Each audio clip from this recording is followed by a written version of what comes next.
Introduction asterisk. Upon opening his eyes, Lu Hong found himself inexplicably transported into the realm of Game of Thrones. Fortunately, in this world of swords and sorcery, he unexpectedly acquired a system, beginning his journey with a castle. Years later, dragons cowered beneath Lu Hong, and White Walkers trembled before him. All who fell under his gaze, defiant against his rule, met their demise. The Green Prophet proclaimed, "I cannot fathom his past, nor glimpse his future. He is an entity that even the old gods fear," Melisandre declared. "The flames bow to him. He is the one foretold in the prophecy of the Lightbringer." The Night King lamented, "Lu Hong is a demon. Without his interference, I would have already conquered the world." Chapter 1. I possess a castle. Lu Hong was utterly bewildered. He had no inkling of what had transpired. As the final scene of the 8th season's 3rd episode of Game of Thrones flickered before him, with the Night King falling to Arya's dagger, he inexplicably fainted. And then, he found himself in this peculiar scenario. Surrounded by dense, dark woods, the ground was blanketed with thick snow. Before him lay a stream, frozen to near stillness. The evening sun cast elongated shadows of towering trees overhead, while the chilling wind howled in his ears, reminiscent of a demon's roar. Who on earth can explain what is happening? Lu Hong shivered, wrapping his arms around his chest and glancing down at his striped gray pajamas. One moment he was comfortably seated on his sofa, engrossed in a series, and the next he had been thrust into an entirely different scene. If only he could confront the mastermind behind this chaos and demand. "Could you have at least given me a heads up to change into a winter coat before throwing me into this mess?" Beep. Detecting significant emotional fluctuations in the host, the Ultimate Castle Lord system has been activated. Beep. The Ultimate Castle Lord system is now operational. Congratulations, host, on acquiring a primary castle. In a flash of dazzling light, a dark medieval castle materialized amidst the previously barren black woods, its ancient design exuding an exotic charm. Without pausing to admire the castle, Lu Hong focused intently on the new information that had appeared in his mind upon the system's announcement. This included the operational interface of the Ultimate Castle system. As a seasoned traveler in the vast realm of online literature, Lu Hong was no stranger to systems and readily accepted this new reality without hesitation. Ultimate Castle Lord System 1.0. Host, Lu Hong. Age, 17. Combat Power, 15. Stamina, 22. Intelligence, 34. Physical Condition, Healthy. Location, the continent of Westeros, at the edge of the Wolfswood. Honor Points, 0 rewarded based on the host's actions and influence. Castle Level, Primary. Castle Structure, 3 floors. Castle Area, 100 square meters per floor. Castle Rooms. Main Hall, contains a random lucky box. The host may open it once daily to obtain a random lucky item. Master Bedroom. The host can rest here, recovering 10 of stamina. Medical Room. The host can receive treatment here, recovering 10 of health. Combat Room. The host can train here, enhancing combat power by 10. Radar Room. The host can observe the surroundings of the castle. Current visual range is 1 square kilometer. Exchange Room. The host can use honor points to exchange for items, encompassing a variety of categories. Kitchen. Standard kitchen, requires upgrading. Dining Room. Standard dining room, requires upgrading. Bathroom. Standard bathroom, requires upgrading. Note: all rooms can be upgraded using honor points. After a swift overview of the information in his mind, Lu Hong raised his head and, without hesitation, pushed open the castle's grand door, rushing inside. As he gazed at the warm hearth ablaze with red flames in the main hall, he exhaled a deep breath, allowing his frayed nerves to settle. His attention was soon captured by a colorful box beside the armchair in front of the fireplace. A random lucky box? Lu Hong hurried over, lifting the lid of the vibrant box, revealing a blue scroll. Beep! Random lucky box successfully opened. Congratulations, host, on obtaining a Westerosi Common Language token. A Westerosi Common Language token? Lu Hong began to grasp its significance. From a system's display, he had already discerned that he had arrived in the world of A Song of Ice and Fire, also known as Game of Thrones, and this token would enable him to swiftly master the language of Westeros. In the world of Game of Thrones, there were several continents. The primary narrative unfolded across 2 of these lands. The West Continent, Westeros. The East Continent, Essos. Having inexplicably found himself in Westeros, it would have been quite distressing for Lu Hong had he not learned the common tongue. Fortunately, This random box seemed to understand the host's needs. The first opening was quite fortuitous. Lu Heng couldn't help but anticipate the peculiar items he might acquire in the days to come. After all, the random lucky box could be opened once daily. If only he could obtain a dragon egg or a Valyrian steel weapon. The mere thought was exhilarating. This was certainly a path that could lead him to a life of comfort and prosperity, simply by remaining in the castle and opening boxes.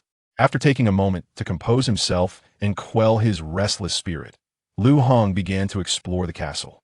On the first floor, aside from the main hall, the kitchen, dining room, and bathroom were all present, with the only drawback being the lack of any enhancements in these rooms. Another delightful discovery was that the bathroom featured a flushing toilet. This revelation filled him with a sense of joy akin to the warmth of spring. Having surveyed the first floor, Lu Heng ascended the spiral staircase from the main hall to the second floor. The second floor housed 4 rooms: the master bedroom, medical room, combat room, and exchange room. The master bedroom contained a large wooden bed and other essential furnishings. In contrast, the medical room was rather sparse, featuring only a 3-tier glass cabinet stocked with common medicinal supplies. The combat room, which offered a 10 enhancement to Lu Heng's combat power, was expansive, surpassing the combined size of the master bedroom and medical room. It housed not only a heavy bag for practicing boxing and martial arts, but also an array of weaponry. Sharp long swords, uniquely designed tiger head knives, and dual-bladed spears adorned the walls. My goodness, while I may not know the quality, merely the appearance of these weapons would certainly dazzle the eyes of the native inhabitants of Westeros. Lu Heng couldn't help but feel a surge of excitement. All right, let us now explore the piece de resistance. Having quickly surveyed the first 3 rooms, Lu Heng turned and approached the final room on the second floor, the exchange room. This room held immense allure for him. However, upon stepping inside, Lu Heng was taken aback. The room was surprisingly cramped, merely half the size of the master bedroom. What perplexed him even more was the emptiness of the place. Aside from a cylindrical pedestal shimmering with a pearlescent glow, there was nothing else in sight. Curiosity piqued, Lu Heng took a couple of steps forward and leaned down to examine the pedestal, only then realizing its significance. This pedestal was the essence of the exchange room, the exchange platform. The glowing surface was the light screen of the exchange platform. According to the system's description, Lu Heng learned that he could operate through the light screen of the exchange platform. After selecting items and successfully exchanging them with his honor points, the acquired items would randomly materialize on the floor of the exchange room. Port-style goddess fashion dress, Casio watch, dodgy Dolly chicken dinner cloak, authentic Liuozhou snail noodles, traditional spicy chips, special chopped chili sauce. Like a full-frame digital camera, Apple Mac Pro, green source electric vehicle. Gazing at the dazzling array of products on the interface, Lu Heng felt a sense of disarray within. Game of Thrones is a realm of swords and sorcery. Yet the items available on the exchange platform seemed utterly out of place in this world. Never mind. Although the style is somewhat mismatched, at least it can satisfy my abundant material needs in this resource-scarce world. After a moment of contemplation, Lu Heng somewhat reassured himself. Compared to being destitute upon arrival, he now had a relatively promising start. Chapter 2. Visitors from Winterfell. Beep beep beep. Alarm. An unidentified target is approaching the castle. Alarm. Just as Lu Heng was immersed in his worries within the exchange room, a series of system alerts suddenly echoed in his mind. Unidentified target? Lu Heng's expression froze momentarily, anxiety creeping in. Although he had now become a man with a system, he had yet to harness its power to strengthen himself. If the visitor bore ill intentions, he would be in dire straits. This world was nothing short of chaotic, with laws and order nearly non-existent. Arson, pillaging, and slaughter were commonplace. Damn it, what am I supposed to do? System, come forth. Lu Heng attempted to seek a solution from the system. The current version of the system is too low to respond to the host call. The prompt sounded despairing. Lu Heng was bewildered. This damn system, it even has versions, what a shoddy product. However, no matter how much he complained, it remained unresponsive. He had completely lost the desire to critique it. If it couldn't respond to the host call, why even reply with the system currently? Cannot. It was clearly intentional. Yet, as he pondered, Lu Heng suddenly recalled something. It seemed he had just accessed the second floor of the castle. Logically, there should still be a room awaiting his exploration, and that room was named the radar room. With this thought, Lu Heng hurriedly dashed to the staircase, ascending to the 3rd floor of the castle. Moments later, Upon pushing open the large door of the radar room, his gaze was met with a plethora of electronic screens displaying numerous images. It showcased the scenery within a 1-kilometer radius of the castle. "I found it," Lu Heng exclaimed to himself suddenly. On one of the screens, he spotted the unidentified target from the alarm. There were about 10 individuals in total. The leader had an elongated face, chestnut hair, and a pair of gray eyes. He donned armor that gleamed with a chilling cold light, draped in a black fur cloak, and a broad-bladed longsword hung at his waist. He exuded the aura of a silent snowfield wolf.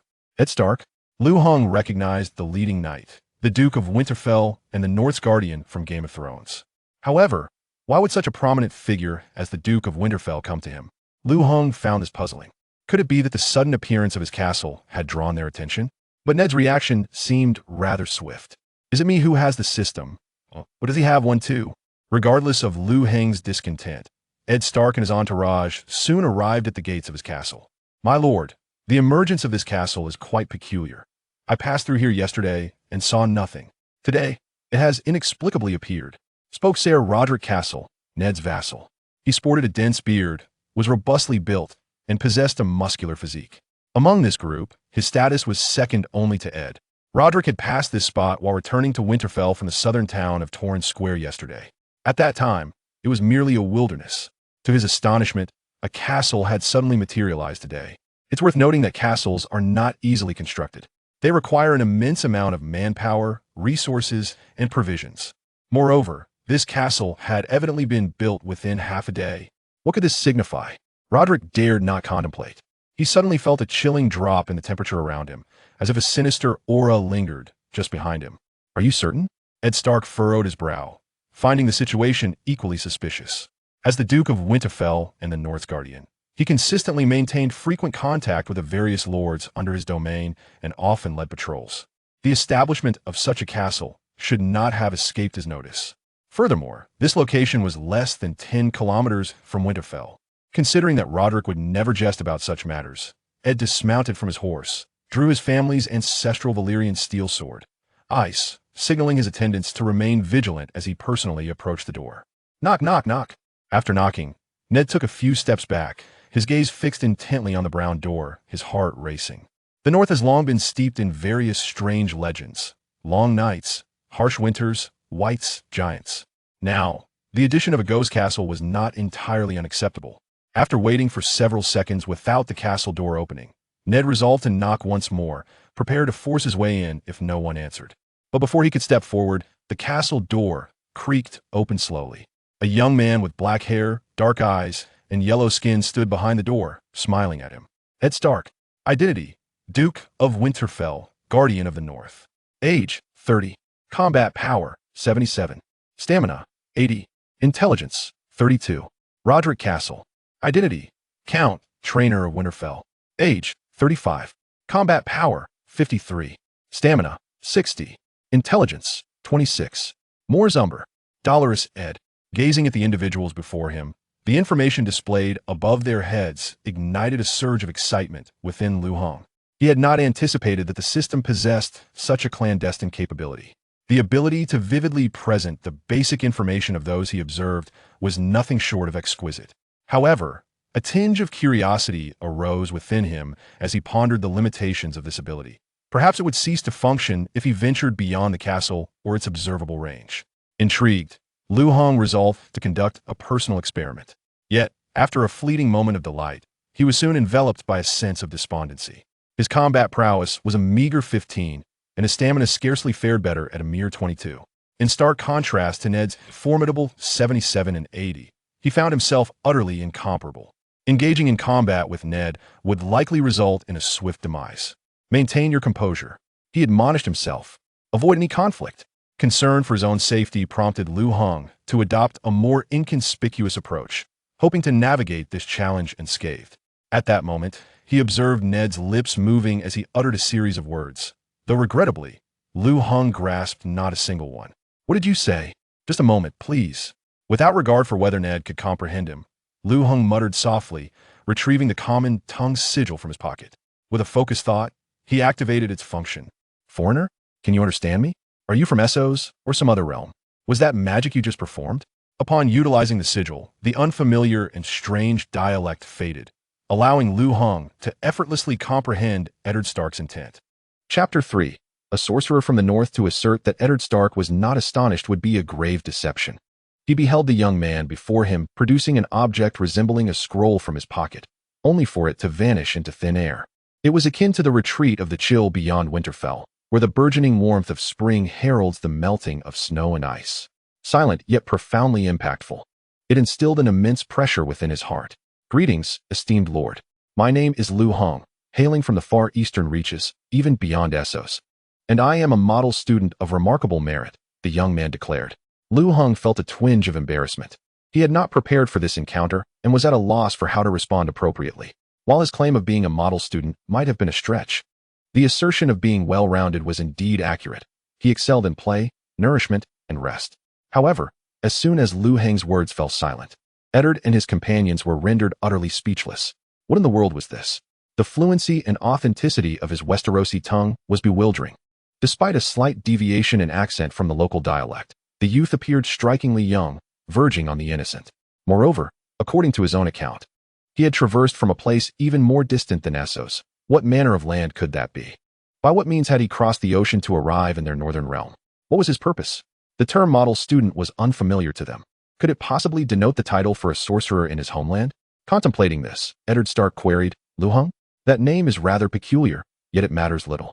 Esteemed traveler from afar, I am the protector of these northern territories of Westeros, a loyal vassal to many lords of the north, and the head of House Stark. I extend my warmest welcome to you, and hope we may converse in greater detail within. Despite a vague sense of trepidation towards Lu Hong, as the Duke of Winterfell, he could not afford to retreat in fear. It was imperative to ascertain the origins and intentions of this young sorcerer. Please, come in. Truth be told, Lu Hong was reluctant to allow Eddard and his entourage into his castle. Yet, under such circumstances, one must yield when sheltering beneath another's roof. Their strength was superior, and a direct confrontation would certainly result in his disadvantage. Thank you, Eddard replied, nodding as he instructed Ser Roderick Castle to lead 4 of his companions into the castle, leaving the others outside to tend to the horses. Although ostensibly tasked with guarding the steeds, this was also a precautionary measure, should the sorcerer harbor ill intentions. At least a few might escape to carry word of their plight. However, upon entering the castle's great hall and turning back, Eddard's heart jolted with alarm. The man named Lu Hong was gazing intently at them, an unsettling smile gracing his features. Startled, he instinctively placed a hand on the hilt of his sword, prepared to draw it at a moment's notice. Yet Lu Hong, in that instant, was far too exhilarated to mask his elation. The individuals who had entered his castle were met with 2 unexpected options displayed above their heads. Ed Stark, identity, Duke of Winterfell. Guardian of the North age, 30 years strength, 77 stamina, 80 intelligence, 32, choose to imprison, choose to kill, Roderick Castle identity, Earl. Instructor of Winterfell age, 35 years strength, 53 stamina, 60 intelligence, 26, choose to imprison, choose to kill, regaining his composure. Lu Hong resolved not to play the fool any longer. Why should he act with excessive politeness when it only served to discomfort himself? Without further ado, he settled into a chair near the fireplace, crossed his legs, and adopted a much more relaxed tone. I wonder what counsel Lord Ed has to offer? Seeing this, Ed was momentarily taken aback by Lu Heng's demeanor. However, his previously tense disposition began to ease. Clearly, the other party did not intend to harm them. Otherwise, after that peculiar smile, a lethal strike would surely have followed. There was no need for further conversation. Oh, I see. When did you begin constructing this castle? Ed Stark inquired as he took a seat directly opposite Lu Hong, while Ser Roderick Castle and others positioned themselves behind him, their eyes scanning the great hall for any potential threats. Today, Lu Hong replied without hesitation. Just today? Ned's breathing began to quicken. Indeed, just today, Lu Hong shrugged. At this, Ed Stark fell into silence, scrutinizing Lu Heng's features as if intending to imprint his likeness upon his memory. The sorcerer's abilities were truly astonishing. Yet, he knew he must voice his concerns delicately so as not to provoke Lu Hong, choosing his words carefully. However, the land you have chosen belongs to Winterfell. Ned found himself at a loss for words. The fact that this sorcerer had built a castle was not particularly significant, yet it was constructed on land that was merely 10 kilometers from Winterfell. This area was not only adjacent to the King's Road but also served as a vital passage to Deepwood Motte and Torrance Square. Wasn't it said that legendary wizards resided in remote, ancient forests? Oh, Lu Heng showed little reaction to Ned's remarks. He was unaware that his castle was strategically located in a crucial geographical position, nor did he comprehend that it was merely 10 kilometers from Winterfell. He assumed Ned was merely indicating that the land belonged to the north, and since he was the guardian of the north, claiming it as part of Winterfell was not entirely inaccurate. How about this? I shall offer you rent. Although Lu Heng currently possesses the capability to imprison or eliminate Ned and his companions within the confines of the castle, a few live witnesses remain outside. Should a conflict arise, his still nascent strength would undoubtedly provoke a united onslaught from the indigenous inhabitants of the north. A mere torch in the hands of his adversaries could reduce him and his castle to ashes. Yet, in the next moment, the voice of the system echoed in Lu Heng's ears. Host, even a rudimentary castle boasts remarkable defensive capabilities, capable of deterring fire, theft, and invasion. No method can breach its sanctity, nor can anyone force their way within. It seemed to intuitively quell Lu Heng's earlier apprehensions. However, a frown creased Lu Heng's brow, as he sensed that matters were not so straightforward. The system's words appeared to suggest a temptation towards malevolence. Did you not claim your version was inferior? Enough of this. Nevertheless, despite his dissatisfaction with the system, Lu Heng found his resolve bolstered. Even a basic castle was not something mere mortals could plunder. With this thought, Lu Heng concentrated his will. Imprison. Chapter 4. 99 million gold dragon coins. Eddard Stark gazed into the glaring crimson glow of the fireplace beside Lu Heng. Suddenly, for reasons unknown, he felt a twitch in his eyelid. Almost instantaneously, an overwhelming sense of pressure surged towards him from all directions. In a fleeting moment, Ned tragically realized that he had lost the ability to move. It felt as though he were ensnared in unyielding shackles. At that moment, he heard the enraged and defiant voice of Sir Roderick Castle behind him. You scoundrel, what have you done to us? Sir Roderick, like a wild stallion ensnared by ropes, bristled with fury, his eyes wide with disbelief. Alongside his 4 companions, he, too, found himself paralyzed, mirroring Eddard Stark's plight. This sense of helplessness birthed a chilling despair deep within him. They were exposed like deer on an open plain, encircled by a pack of wolves, their predatory gazes hiding countless cruel claws and bloodied fangs, poised to rend them apart and consume them whole. Nothing much. I merely find it more comfortable to speak this way. I dislike having others roam freely in my home, Lu Heng remarked languidly. He reveled in the exhilaration of control. This ability to imprison not only rendered those within Lu Heng's castle immobile, but also enabled him to instantaneously displace his captives. With but a thought, he could cast the individuals before him into the very fireplace, without the need for physical exertion. Where his will directed, there lay invincibility. Yet, Lu Heng merely indulged in this tantalizing notion. He was not foolish enough to believe himself truly invincible. If he were to step out of the castle now, he was certain that any one of the individuals before him could easily reduce him to a mere pulp. It seemed prudent to avoid taking risks in the near future and to refrain from venturing outside. Lu Heng mused to himself. Respected Mage Lu Heng, we harbor no ill intentions. Please rest assured that if you release us, I can swear by the name of the Lord of Winterfell and the North's guardian to the old gods that we will not seek revenge, nor will we disturb you again. At this moment, Ned could no longer contain himself, willing to exchange an oath for the freedom of these individuals.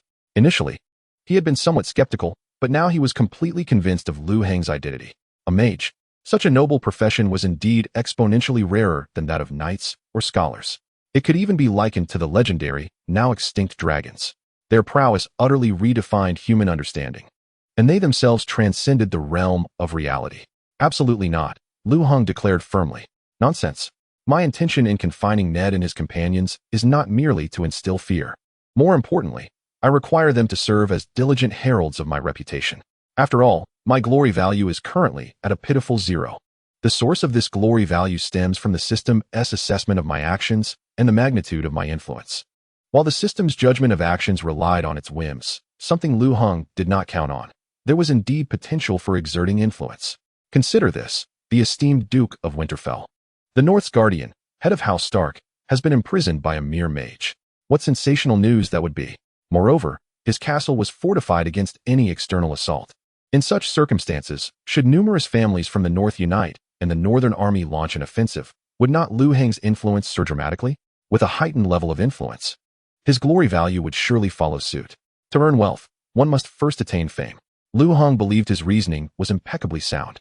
However, Observing the increasingly despondent expression on Ned's face, he abruptly shifted his tone, continuing, "I can release them, but you must remain here to converse with me.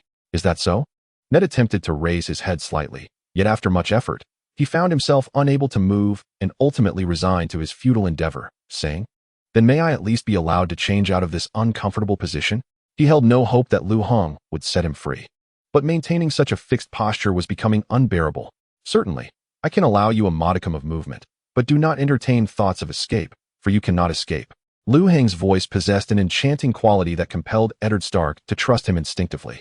As Lu Heng's words echoed, Ned realized that indeed, he felt considerably more at ease. The oppressive confinement had vanished. However, the cautious man dared not move. He merely turned his neck slightly and continued, "Then please release them. I shall remain here to converse with you." Without comprehending Lu Heng's true capabilities, Eddard Stark could only adhere to the previously established agreements, hoping to secure the release of Ser Roderick Castle and the others. His presence here, it seemed, might not be entirely adverse. After all, from Lu Heng's actions, he discerned no hint of murderous intent. Perhaps the wizard merely sought to glean information about Westeros. This, too, presented an opportunity for him to observe and understand his counterpart's foundation up close. For, barring unforeseen circumstances, this sorcerer, Lu Hong, would likely reside in proximity to Winterfell for a considerable duration. Eddard felt a desire to cultivate a rapport with such an enigmatic figure, if not as friends, at least not as adversaries. Fortunately, Eddard remained oblivious to Lu Heng's true intentions.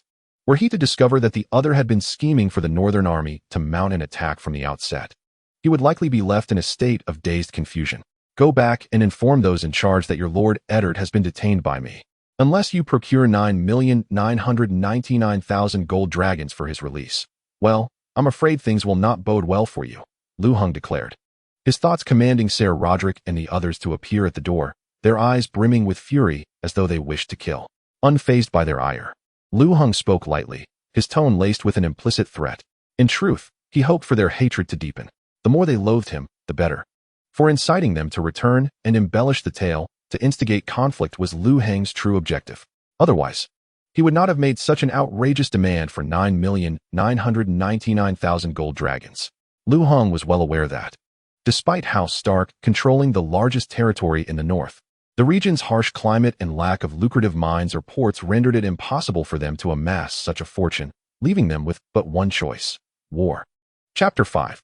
The Enigma of Wizard Lu Hong Winterfell. This colossal fortress, situated in the heart of the north, comprises an inner keep and an outer city, each complementing the other.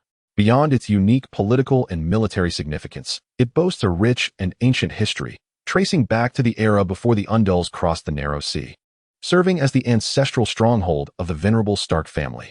Much like the Stark family motto, "Winter is coming," the castle emanates a solemn and weighty presence. Yet, at this moment, the atmosphere within was notably tense. It seemed as though ominous clouds gathered, heralding the impending frost. Accompanied by the sound of 3 clear chimes resonating in the air, farmers, craftsmen, and stable hands alike raised their gazes toward the direction of the inner castle. There, the lords of this fortress were engaged in a fervent discussion regarding a matter of urgent concern. "No, we cannot delay any longer. Mother, allow me to lead the charge against that wretched sorcerer's castle to rescue father," cried Robb Stark, the eldest son of Lord Eddard Stark of Winterfell and the rightful heir to the north. He possessed a tall and robust physique, with a pair of somewhat melancholic blue eyes and striking auburn hair that blazed like fire. Half an hour prior, Ser Roderick Castle and his entourage had returned to the castle in a state of alarm, bearing the news of his father's abduction by a sorcerer. Upon hearing this dreadful tidings, Robb had immediately wished to rally a few knights and venture forth to the sorcerer's stronghold to rescue his father. But he was ultimately dissuaded by his mother, Lady Catelyn Tully of Winterfell. "Robb, remain calm. I have already sent out messages by Raven, and we shall act once the lords of the north have gathered and deliberated," interjected Jon Snow, who stood behind Robb, speaking before Lady Catelyn could respond. Yet, as soon as he uttered these words, Jon felt a pang of regret. In the north, the term Snow was a designation given to bastards, and he was, after all, merely a bastard of House Stark, an individual looked down upon, devoid of familial standing. Despite resembling the Stark lineage more closely than Robb, with his lean frame, elongated and austere visage, and possessing the most distinct features of House Stark, dark brown hair and gray eyes, his sensitive status remained an insurmountable barrier. Lady Catelyn's attempt to dissuade Robb stemmed from concern for his safety, although her intentions were to ensure a more prudent and secure rescue of Eddard Stark. To outsiders it appeared as though she was indifferent to her husband's plight. As anticipated, the moment Jon finished speaking, Robb's countenance darkened, and he retorted, "Father is held captive by some unknown wild sorcerer. As sons, should we not come to his aid?" At this moment, Lady Catelyn cast a significant glance toward Jon Snow, her disdain palpable, reaffirming her long-held views about this bastard child. He was, after all, an outsider. "I did not mean it that way," Jon Snow said, exasperated, letting out a sigh. "Then what do you mean?" Robb pressed, genuinely angered this time. Although many had treated Jon with disdain since childhood, including his own mother, Robb understood that Jon posed no threat to him, given his lack of claim to inheritance. Thus, he had always treated Jon as a brother, fostering a bond that was remarkably close.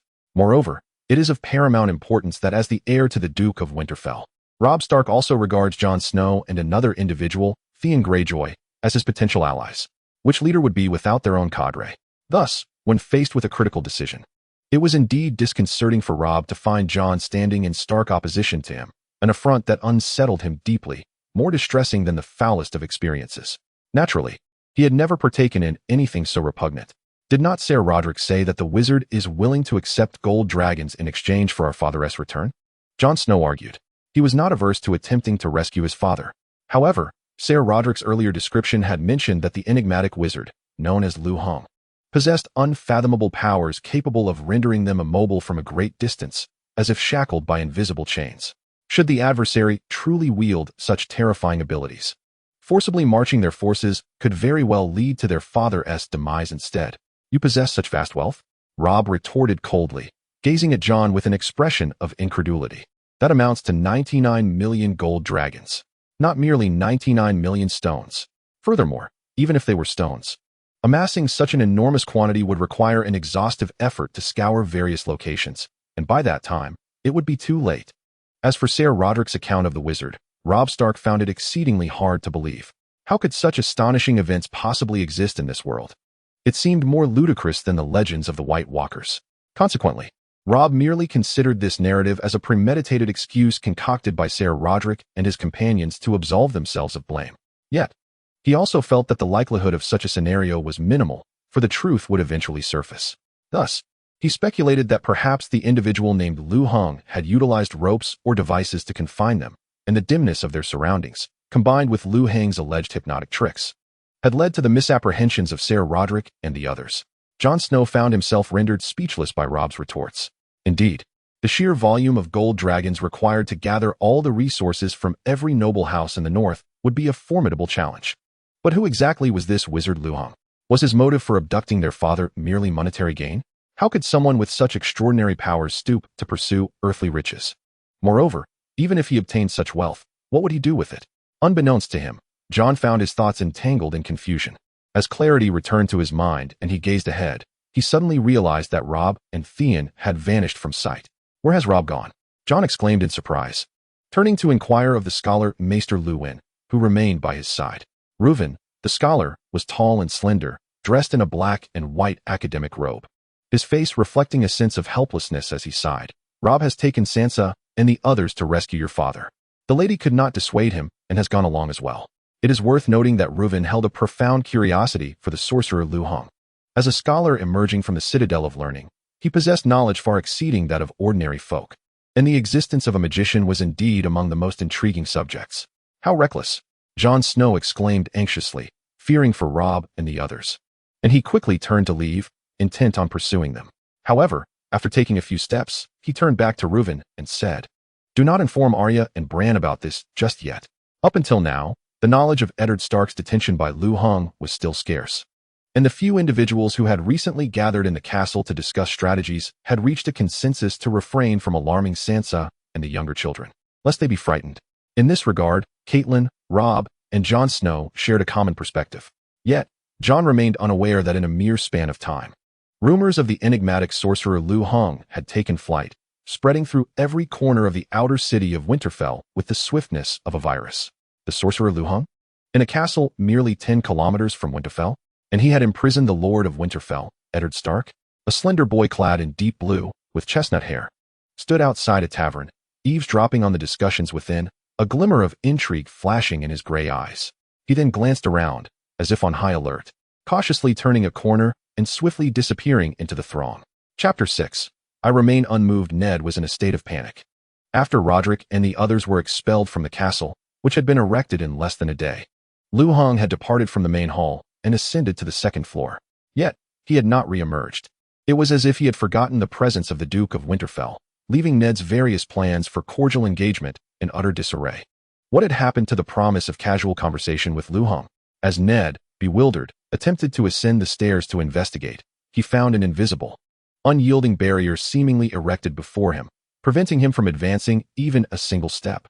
To his further dismay, as he idly shifted his gaze to the fireplace, he suddenly noticed a most peculiar sight. Beneath the blood-red flames, there lay but a single pile of firewood, untouched from the beginning until now. No smoke, no ash, nothing at all. Only that captivating hue, incessantly striking at his heart, filling him with astonishment and, paradoxically, relief. He was grateful that he had not engaged in any significant conflict with Lu Hong. Otherwise, the outcome could have been quite dire. However, just as he was basking in the pride of his series of astute decisions, the great doors of the castle reverberated. Damn foreign sorcerer, come out at once. Release my father. It was Rob's voice, one that Ned was all too familiar with. What was happening? Why wouldn't this door budge? Rob's voice was saturated with bewilderment. Rob, who permitted your arrival? Ned exclaimed, unable to remain silent any longer. Should he allow Rob to act recklessly and provoke that individual? The future of House Stark could be gravely jeopardized. Father, are you all right? I shall break down the door and rescue you. Rob, upon hearing Ned's words, was instantly invigorated, failing to perceive the complex emotions concealed within his father's tone. Return to Winterfell. Ned bellowed. Father, just wait. I will be inside shortly. Rob hardly paid heed to Ned's admonitions, for he was wholly engrossed in creating a cacophony. Bang, bang, bang. The thunderous sounds of his assault echoed relentlessly. Despite his relentless strikes with sword, fists, and feet, that unassuming door remained obstinately unyielding. Breathless and exasperated, Rob, in a fit of frustration, commanded his men to fell a nearby tree, which they lifted and hurled against the castle's gates. Rob, is this truly wise? The anxiety of Theon Greyjoy surged as he recalled the words of Ser Roderick upon returning to the city, glancing at the door that refused to yield. His heart was in turmoil. Surely, not even Winterfell's gates would withstand such fervent assault. What could possibly happen? Follow my lead. 1, 2, 3, charge, Rob shouted, as he began to run with the front end of the makeshift ram. Charge, Theon shouted, steeling himself. Charge, echoed the others, exerting their utmost strength. Bang. The impact of the ram against the door was as resounding as ever, yet that door remained composed, steadfastly blocking the path into the castle. Unmoved, everyone stood in stunned silence. How could this be? Yet Rob remained undeterred. He rallied the group for another attempt. Bang. And then again. Bang. Once more. Bang. Meanwhile, as Robb Stark led the charge against the door, Lu Hong was frantically busy in the exchange room on the second floor. Congratulations, host. Your influence has increased. Glory points, 11. Congratulations, host. Your influence has increased. Glory points, 56. Congratulations, host. Your influence has reached moderate renown. Glory points, 1,000. Congratulations, host. Your influence has increased. Glory points, 23. Lu Hong, while monitoring the incessantly rising glory points, indulged in exchanging for delectable food, for after all, man is iron, and food is steel. Having spent so long in the realm of Game of Thrones without indulging in a warm meal, one cannot help but feel a profound sense of melancholy. Now that his purse has grown plump, it is time to feast and revel in abundance. Ah, this looks delightful. Requires 50 points of honor? Is that all? I possess ample honor. I shall purchase it. This too. Buy everything. In mere moments.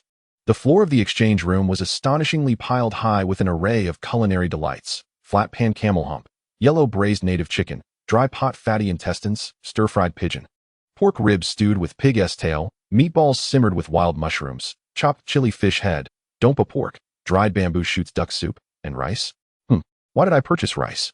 What a rustic behavior to pair lavish meats with mere rice. How absurd. Lu Hong surveyed the room, filled with sumptuous food, his spirits soaring with delight. However, a moment later, he was struck by a pang of worry. There was simply too much for him to consume alone. In his eagerness to exchange, he had forgotten to apply the brakes. Had he not reached his limit, he could have continued his procurement unabated. Alas, it would have to be a gift for the fellow downstairs. Suddenly recalling that Eddard Stark was still languishing in the hall, he devised a plan. Yet, in the blink of an eye, he regained his senses. He absolutely could not allow Ned to see this bounty of food. If he were to discover that Lu Hung had been hoarding provisions all this time, it would surely be a source of endless amusement. The esteemed wizard, a mere glutton. This monumental secret must remain concealed. With this thought in mind, Lu Hung exchanged for a dining cart and loaded it with a plethora of dishes, pushing it downstairs. You must be hungry? Lu Hung glanced at Ned and remarked casually. Indeed, I am rather famished. I hardly ate anything when I left at noon. What are these? Why do they smell so divine? Despite being a high-born noble, Ned remained a native of this world, unaccustomed to such exquisite fare. Even in the reality Lu Hung hailed from, the culinary arts of China rank among the finest in the world. How could the food of Westeros possibly compare? Help yourself. If it's insufficient, there's more. Also, tell your son that he brought too few people. It's inadequate.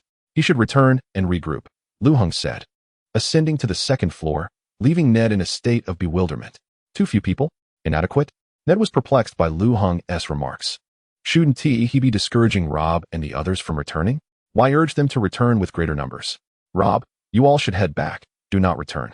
Even with more people, it would be futile, Ned ultimately conveyed to those outside. He had come to a realization. Lu Hung was merely toying with his son. Even if 10 times the number came, they would not gain entry. With this understanding, Ned decided not to waste further breath. Instead, seizing the opportunity to indulge in the feast laid before him, for he had come to grasp one undeniable truth. Just as he had no intention of ending the life of his adversary, Lu Hung equally harbored no desire to eliminate Robb and his companions.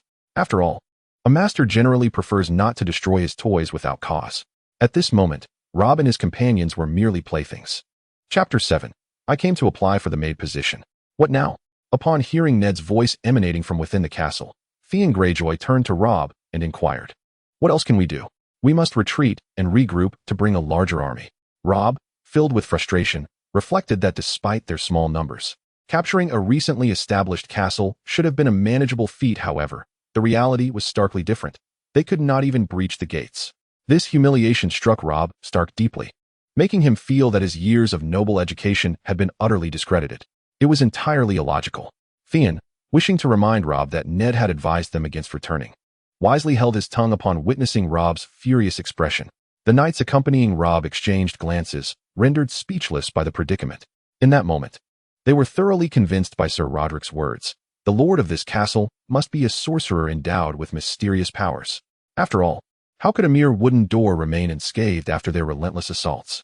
Yet, it was not just them. Even Robb's own confidence began to waver. However, he would never admit his misjudgment in front of so many onlookers. Furthermore, he resolved to return and gather more knights to form a formidable army to besiege this wizard's castle and rescue his father. He believed that while the sorcerer might wield magic, he was ultimately flesh and blood.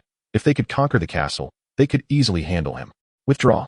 We must leave this place and regroup with my mother, he finally commanded, mounting his horse and leading the knights back along their path.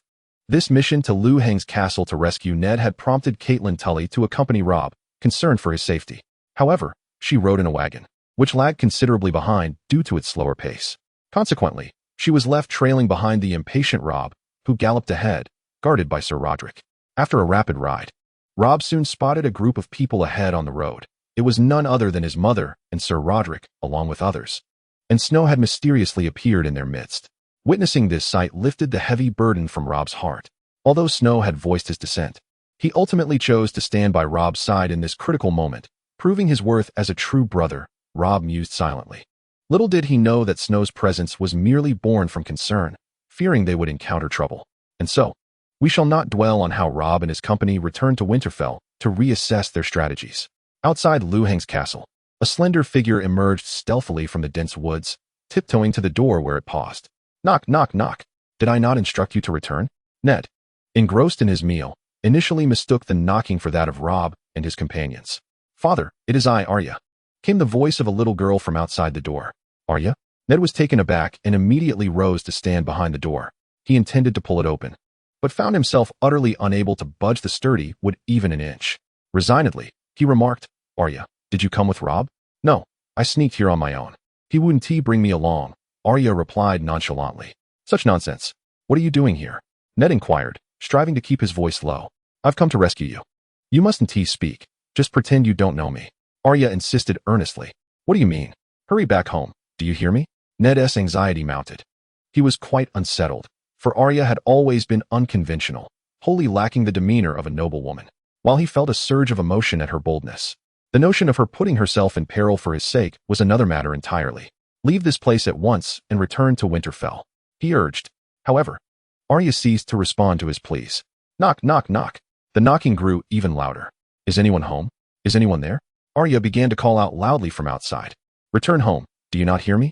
Ned lamented, his frustration mounting. His daughter was truly a source of worry. Is anyone home? Is anyone there? Arya persisted, undeterred, raising her voice. Knock, knock, knock. The knocking became increasingly urgent. Meanwhile, a sound of footsteps began to resonate in Ned's ears. Lu Hong, come down. Just then, Lu Hong, having just finished a bottle of chilled cola, let out a burp as he heard the frantic knocking from below. Could it be that Robb had not yet departed? Was he preparing to negotiate with me? Lu Hong pondered slightly. Yet, he had no intention of checking the radar room. After all, he was entirely confident of his invincible status within the castle, so why bother? The thought of running back and forth was contrary to his naturally lazy disposition. With this in mind, Lu Hong sauntered downstairs, casting a glance at Ned's bitter expression before opening the door. Oh, upon seeing the visitor, Lu Hong was somewhat taken aback. Isn't this Arya? The little lady has come to rescue her father, has she? How amusing. It appears I am the villain in this tale. By the way, if you hadn't pierced the Night King's heart, I wouldn't even be in this world. TSK. A fleeting wave of complex emotions, not meant for outsiders, washed over Lu Hong as he began to scrutinize Arya's appearance.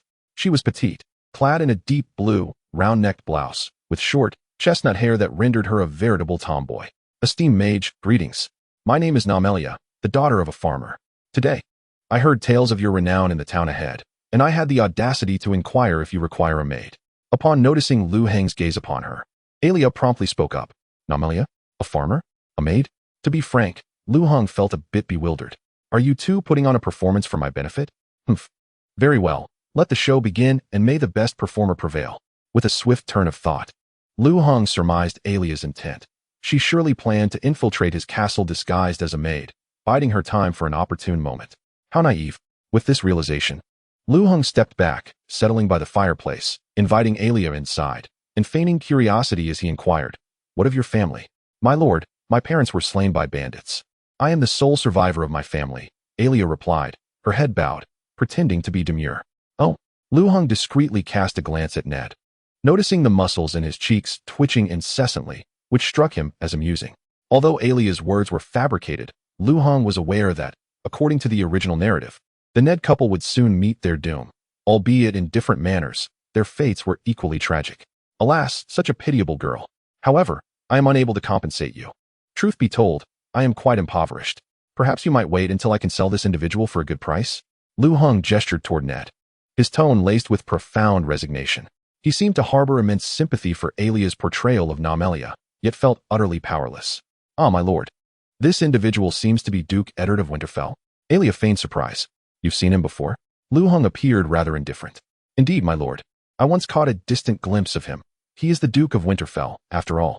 Whom do you intend to sell him to, and what price might he fetch?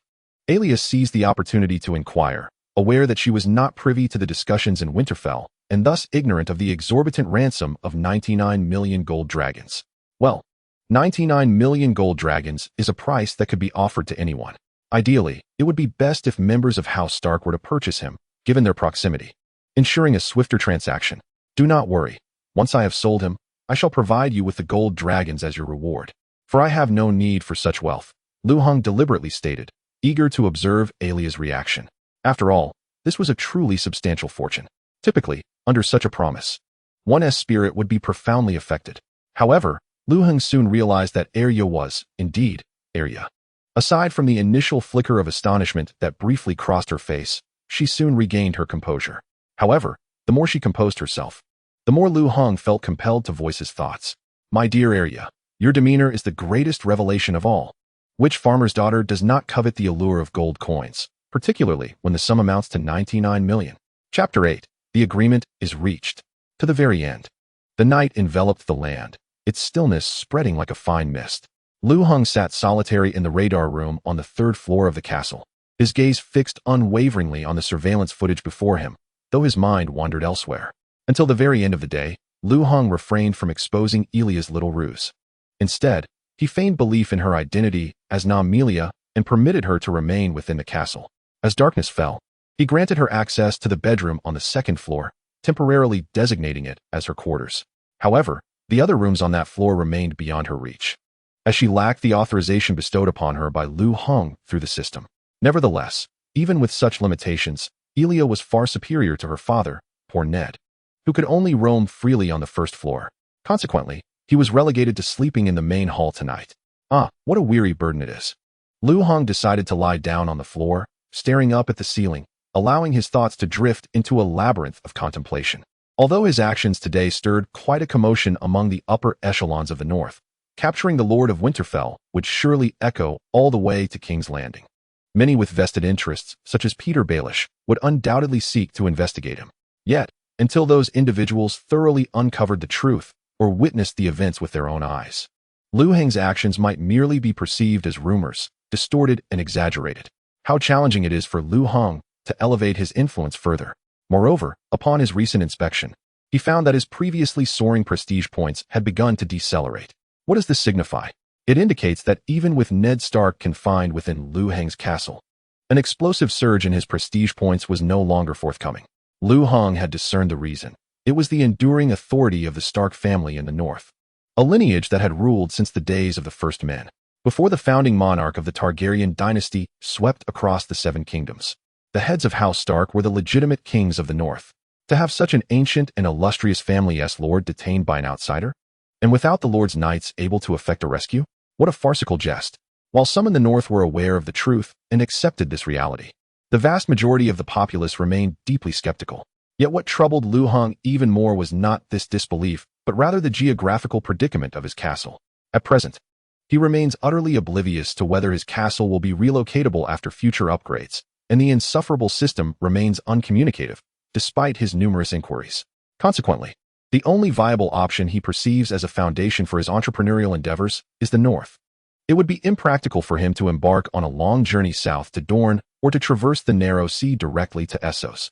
For now, upon leaving this castle, Lu Heng possesses no means of self-defense. However, the territory he regards as his entrepreneurial base is, in reality, under the control of House Stark. He has taken their lord captive. As his chaotic thoughts gradually crystallized, Lu Heng reached a resolute decision. He must allow Ned to return. He must mend the relationship with House Stark. He must step by step infiltrate the power center of the North and become the most influential figure after the Starks. Otherwise, if he continues to be at an impasse with House Stark and the relationship deteriorates, he risks becoming the most reviled individual among the northern populace, a stark contrast to the outcome he initially desired. Lu Heng's original intent in detaining Ned was to ensure his name resonated among the various families of the North, to expand his influence, and to garner greater prestige, without intending to provoke the common folk. In retrospect, his actions then were somewhat impulsive. Fortunately, he has awakened in time, avoiding any irreversible consequences. The current circumstances, however, are perfectly timed. He has garnered a modicum of fame among the upper echelons of northern families, while the lower populace has yet to harbor any animosity towards him. After all, the rumors surrounding Ned's detention remain unsubstantiated. A night passed in silence. As the sun rose and daylight broke, Lu Heng approached Ned, who was seated and lost in thought, oblivious to Lu Heng's presence. "My Lord Duke, I have a matter to discuss with you." Lu Heng tossed a can of Red Bull in front of Ned, opened one for himself, and began to drink while speaking. "Oh, it is you, Mage Lu Heng. I was deep in thought and did not notice your arrival. I sincerely apologize." "Please, proceed with your matter," Ned replied, glancing at Lu Heng's technique of opening the can and attempting to replicate it.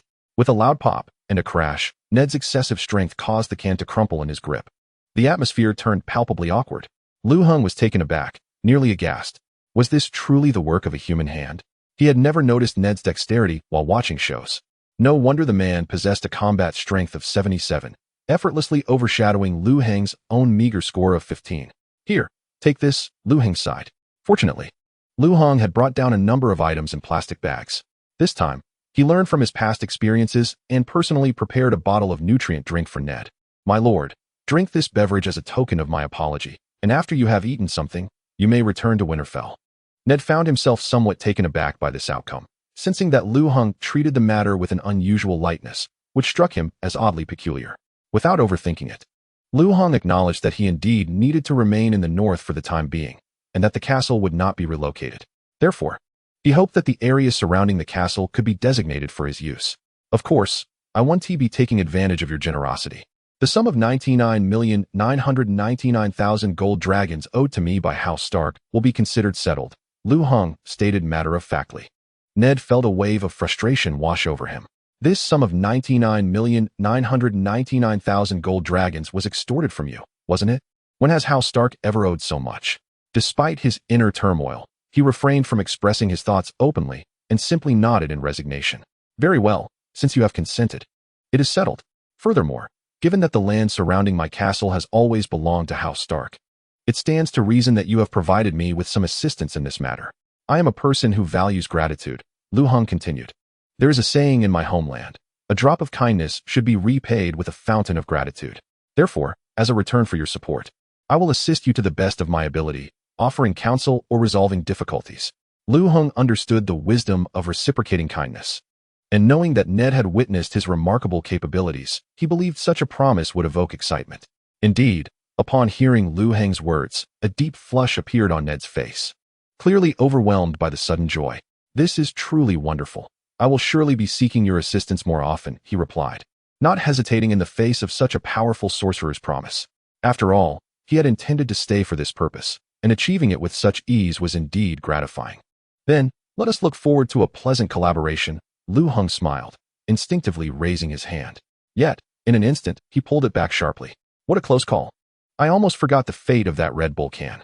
Ah, by the way, that little girl. She is actually my daughter, Arya Stark. Upon mentioning Arya, Ned felt a wave of frustration, but at this juncture, he had to speak the truth. I have known all along. There is no need for further discussion. Let us take her back with you, Lu Heng replied nonchalantly. You've known all along.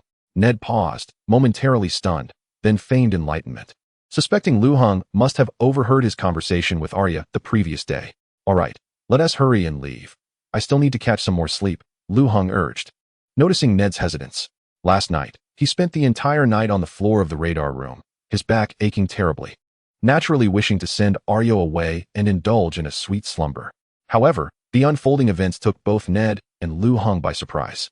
When Arya was awakened and instructed by Ned to return to Winterfell, the sleepy-eyed girl vehemently protested, No, I said I want to be a maid. And I shall see it through to the end. To the very end. Chapter 9. Smiling towards the sun. Ah, what bliss. I slept so soundly. Lu Heng rubbed his drowsy eyes, slowly rising from his bed and stretching with a delightful sense of contentment. Fortunately, that day, the unpredictable little girl was ultimately sent away by him. Otherwise, how could he possibly relish such a splendid life of leisure?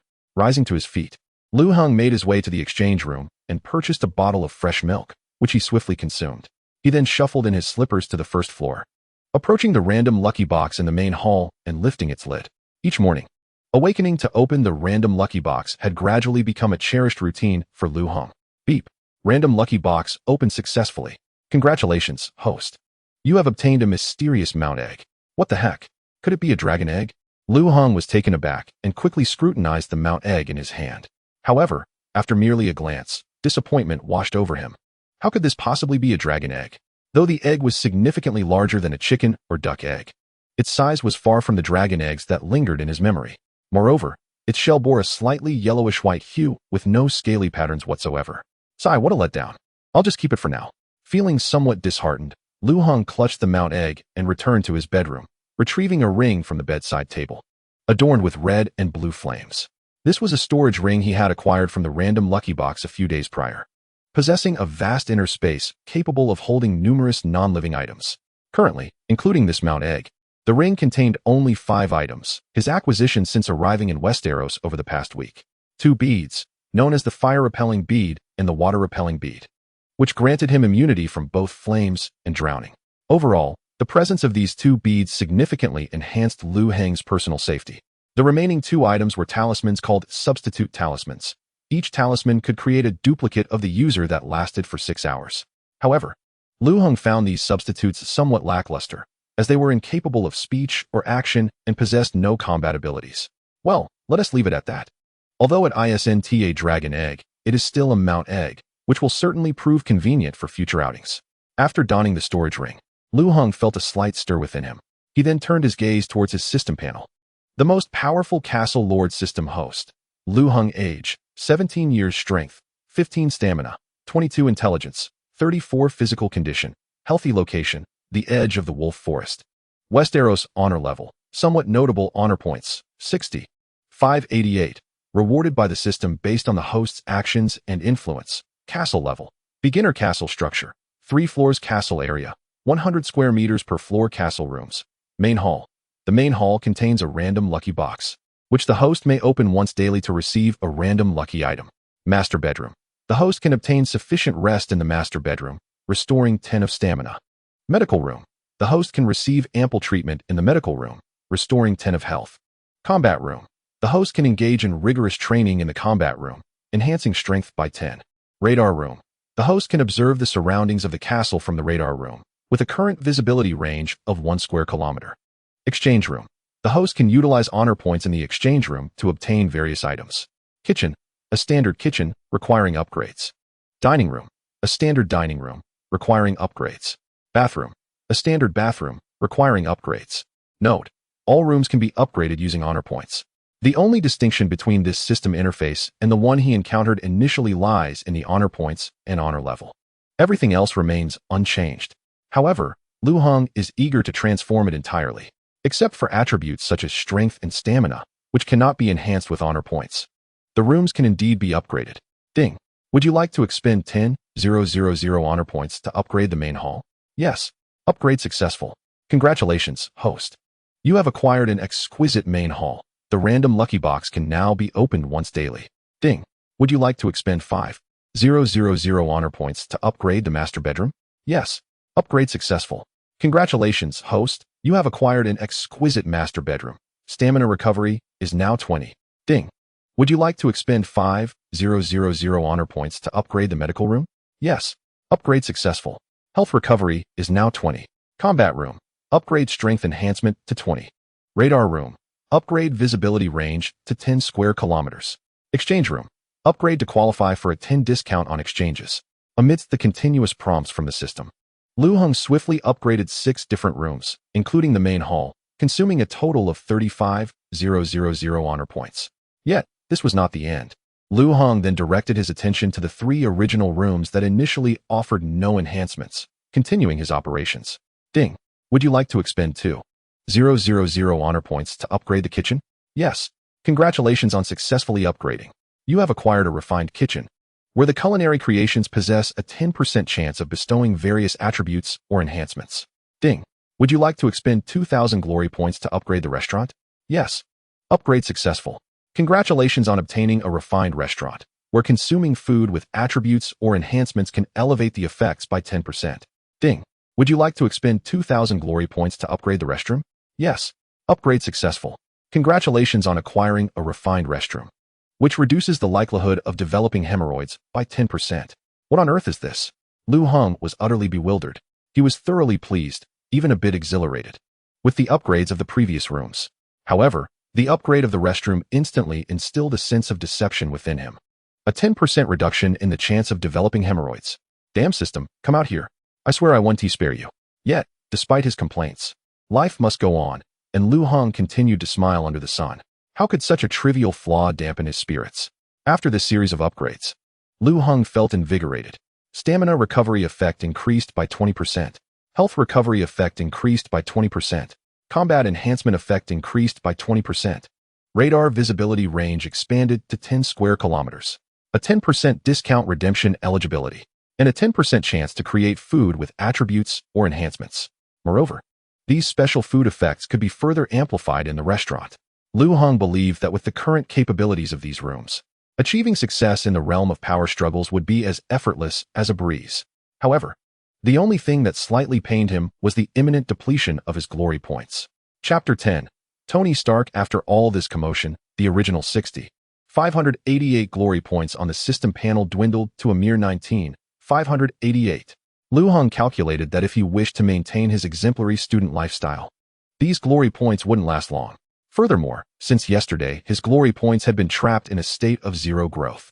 Lu Hong had anticipated this, as the brief detention of Ned had not created a significant stir in the north, nor had it substantially increased his notoriety. Those privy to the matter were already aware, and the necessary glory points had been contributed. On the other hand, it could also be attributed to Lu Heng's recent anonymity. He had been holed up in the castle, making it difficult to instigate any affairs, let alone expand his influence. Yet, Lu Hong felt a sense of unfairness. With a mere 15 combat points, how could he venture outside? A random bandit could easily dispatch him in seconds. For him, at this moment, apart from his own fortress, every other place feels perilous. Naturally, as an idealistic protagonist, Lu Hong has endeavored to train in the combat room to enhance his martial prowess. However, having been a mere bystander for 17 years, Lu Hong possesses no combat skills whatsoever. Aside from lightly tapping a few sandbags and flailing his arms, he finds no opportunity to truly exert himself. After exhausting himself to the point of perspiration, he ultimately abandons the training. Consequently, his martial strength and stamina remain utterly stagnant. Thus, Lu Hong turns his attention to the random lucky box, a beacon of hope. Yet, after many days, he has only acquired a ring, an egg, 2 beads, and 2 talismans. Apart from these meager prizes, there are no other significant rewards. Wait, it seems the random lucky box offers an additional opportunity to open it each day? Suddenly enlightened, Lu Hong hurriedly descends from the main hall. Upon arriving once more at the random lucky box, he pauses, closes his eyes, and murmurs, Supreme Lousy, Jade Emperor, Queen Mother of the West, Buddha Sakyamuni, Guanyin, Jesus, the Soy Sauce Emperor of Satan, the Emperor of Reverence, the Emperor of Spam, the Emperor of Lewdness. I, Lu Hong, have never offended you in the past. This time, I earnestly implore you to bless my luck abundantly, and I shall surely build temples for you in the Game of Thrones world. After this fervent supplication, Lu Hong opens his eyes, instinctively holds his breath, squats down, and gently lifts the lid of the random lucky box. Lo and behold, who says deities cannot be bribed? Step forward, gazing at the contents within the lucky box. Lu Hong cannot help but swallow hard, exclaiming in awe. In this day and age, even the gods recognize the significance of erecting temples in alternate realms. Allow me a moment to swallow my shock. With another gulp, Lu Hong solemnly retrieves the treasure from within the box, the Iron Man suit, Mark 7. The Mark 7 is the 7th suit of armor created by billionaire Tony Stark, predominantly painted in vibrant red with accents of gold. It boasts an advanced laser-guided tracking rapid deployment system, meticulously designed for combat. Furthermore, its flight speed can reach an astounding 600 miles per hour. The shoulder-mounted compartment can simultaneously launch 92 miniature missiles, and the arms are equipped with a reusable, tri-barrel laser weapon. Such a treasure is a divine artifact, regardless of its location. Moreover, within the realm of Game of Thrones, it could very well be a weapon capable of slaying dragons. Staring at the Mark 7 before him, Lu Heng's heart races with exhilaration. He is on the verge of shouting in triumph. However, his elation is short-lived as he soon realizes he may have overestimated its capabilities. Upon reviewing the accompanying documentation, Lu Hong discovers that this Mark 7 is merely a replica, far from the formidable entity he had envisioned. Firstly, the laser-guided tracking rapid deployment system is non-existent. Secondly, the flight speed has been halved. The so-called miniature missiles within the shoulder attachment compartment are indeed a matter of speculation. What remains are merely laser weapons, which, constrained by energy limitations, cannot be utilized for extended periods. Alas, that is not the most absurd aspect. This armor operates on solar energy and absorbs kinetic energy from nearby movements. The kinetic energy is manageable. One can accumulate it through combat while donned in the armor, but solar energy? Lu Hong sighed inwardly. It is essential to recognize that he resides in the northern realm of Westeros, where the ominous long night approaches, not as a jest. As time progresses, the dream of wielding solar power to wreak havoc in battle seems utterly fanciful, unless he ventures to Dorne or Essos. However, Lu Hong felt no sense of loss. After all, acquiring armor of such caliber is quite commendable. Regardless of its status as a replica, it far surpasses the knightly armors of this world.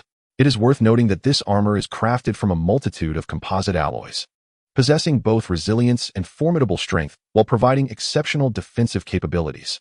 Approximately several minutes later, having thoroughly understood the armor's attributes, Lu Hong casually stored it within his storage ring. Suddenly, a thought struck him. Although what he obtained is merely a replica of a steel battle suit, it should not remain nameless. What should it be called? Lu Hong pondered. Yet, in less than 2 seconds, he arrived at a decision. Its external codename shall be Avenger, a tribute to the conclusion of the decade-long Marvel Cinematic Universe. However, Avenger feels too formal, lacking in charm. A more endearing nickname is in order. It shall be called Tony Stark. He shall refer to it simply as Tony. Lu Heng whimsically mused. It is noteworthy that the rulers of the North are none other than the Stark family. The nickname he bestowed upon the Avengers serves as both a homage to Iron Man and a hopeful aspiration for soon claiming dominion over the North. Since the North accepts only Stark leadership, let this Stark reign over it. Of course, Lu Heng was merely indulging in fanciful thoughts for the moment. To fully incorporate the North, which he regards as his foundational territory, into his rule will require considerable time. Even with the aid of the system, he must exert significant effort. After all, every individual in this world is a vibrant, sentient being, not mere puppets to be manipulated at will. To earn the Northman's genuine allegiance and devotion, there exists but one effective strategy. He must demonstrate the abundant benefits that his governance can provide. As the ancient sages of Huaxiao, particularly Sun Tzu, proclaimed, in military conflicts, the difficult is achieved through the indirect, and adversity is transformed into advantage. Therefore, lure them with the promise of profit. Thus, the wisdom of the ancients informs the strategies of the present. Lu Heng's task was to be the mastermind behind the schemes. Chapter 11. The Little Chef, Arya, reports. After calming his emotions, Lu Heng swiftly made his rounds on the first floor, visiting the 3 small rooms, the kitchen, the dining area, and the restroom, all of which had been upgraded to fulfill their respective functions. Naturally, Lu Heng felt he could entirely disregard the restroom's enhancements. However, the upgrades to the kitchen and dining area filled him with exhilaration, so much so that he could hardly contain his eagerness to begin experimenting. After purchasing a box of exquisite river snail rice noodles at a discounted price from the refined exchange room, Lu Heng eagerly commenced his culinary endeavor. He unwrapped the packaging, boiled water, briefly cooked the rice noodles, then retrieved them, added cold water, and subsequently placed the rice noodles and tofu skin back into the pot to simmer for a few minutes. He then added the soup base, pickled bamboo shoots, and pickled long beans, finishing with a drizzle of chili oil and white vinegar. The aroma was utterly intoxicating. Lu Heng reveled in the tantalizing scent that filled his nostrils and couldn't help but murmur to himself, "Ding! Congratulations to the host for obtaining a portion of exquisite river snail rice noodles." Effect: randomly increases one of the host's attributes by 1 point. At that moment, the system's notification arrived. Wow, incredible. To think that I produced an attribute-enhancing dish on my very first attempt. If I create more of such dishes, wouldn't my attribute points soar in no time? Lu Heng felt a surge of excitement within him. He decided to head to the dining area to test it out. Suppressing his exuberance, Lu Heng served himself a generous bowl of river snail rice noodles and made his way to the dining area. Ding! Congratulations to the host for consuming exquisite river snail rice noodles, gaining 11 points in martial strength. As Lu Heng swallowed the first bite of the noodles, he received delightful news from the system, which filled him with immense joy. An increase of 11 points in martial strength indicated that the dining area had indeed contributed, providing a 10% boost to the food's inherent attribute points. Finally, the attribute values on Lu Heng's panel had shifted. Martial strength, 161 stamina, 22 intelligence, 34 though it was but a small step of 11 points. For Lu Heng, it marked the beginning of his ascent to strength. Encouraged, he continued to savor a few more bites of the river snail rice noodles, yet found that no further attributes were gained. Indeed, it seemed that only the first bite of each dish would yield an attribute bonus. With a plan forming in his mind, Lu Heng began to prepare the second pack of river snail noodles, then the third and the fourth. Ding! Congratulations to the host for obtaining a portion of ordinary river snail rice noodles. Ding! Congratulations to the host for obtaining a portion of ordinary river snail rice noodles. Ding! Congratulations to the host for obtaining a portion of ordinary river snail rice noodles. Ding! Ding! Congratulations to the host for obtaining a portion of ordinary river snail rice noodles. However, after tirelessly cooking over a dozen packs, Lu Heng finally paused, a look of dismay etched upon his face. How utterly frustrating. Aside from the initial kill, it is utterly perplexing that not a single item with attributes has been crafted despite numerous attempts. This is simply intolerable. Although Lu Heng understands that a 10% probability does not guarantee that 1 out of 10 attempts will yield an item with attributes, it is rather disheartening that not a single successful outcome has emerged after more than 10 tries. The odds are exceedingly low. If this continues, will he be relegated to a life solely spent in the castle preparing meals? Surely, this monotonous existence is unbearable. rising each day to cook, only to cook, and then cook again, eventually dreaming of the scent of rice noodles? The mere thought sends shivers down his spine. Suddenly, as Lu Hong wallows in his discontent, a knock resounds at the castle door. He approaches and opens it, only to be taken aback. What brings you here? Standing at the threshold is none other than Arya. Ever since Lu Hong had sent her away last time, she had returned to Winterfell with her father Ned and had not shown her face for an entire week. Lu Hong had assumed she would not return, considering he was perceived as an enigmatic wizard from a foreign realm, rife with mystery and unpredictable danger. One would likely keep their distance. I have come to be a maid. Have you forgotten? Arya stated, though her tone lacked conviction. Lu Hong immediately detected the negativity etched across her face. It was evident she had encountered some unpleasantness at home and, recalling this intriguing place, had sought refuge here. Indeed, the truth of the matter was that while practicing swordsmanship with a wooden sword, she had been reprimanded by her sister Sansa, leading to a scolding from Lady Catelyn. In her frustration, she had contemplated running away but realized that only Lu Hong's abode offered safety from both danger and the risk of being returned home. Admittedly, while this decision was somewhat reckless and audacious, Arya had thoughtfully concluded that Lu Hong was not a malevolent individual. He was young, somewhat charming, and his demeanor was neither brooding nor dull. His conversations were quite engaging. Furthermore, despite his capability to harm her father and others, he had chosen not to do so. In fact, her father had mentioned that Lu Hong had pledged to assist the Stark family moving forward. Hey, say something. I truly have come to be a maid. Noticing Lu Hong's silence as he continued to stare at her, Arya felt a flicker of doubt, but mustered the courage to persist.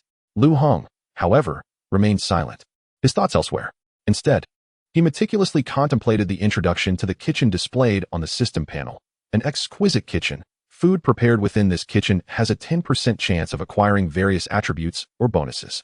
The text indicates that food produced in the kitchen possesses a 10% probability of gaining attributes or bonuses.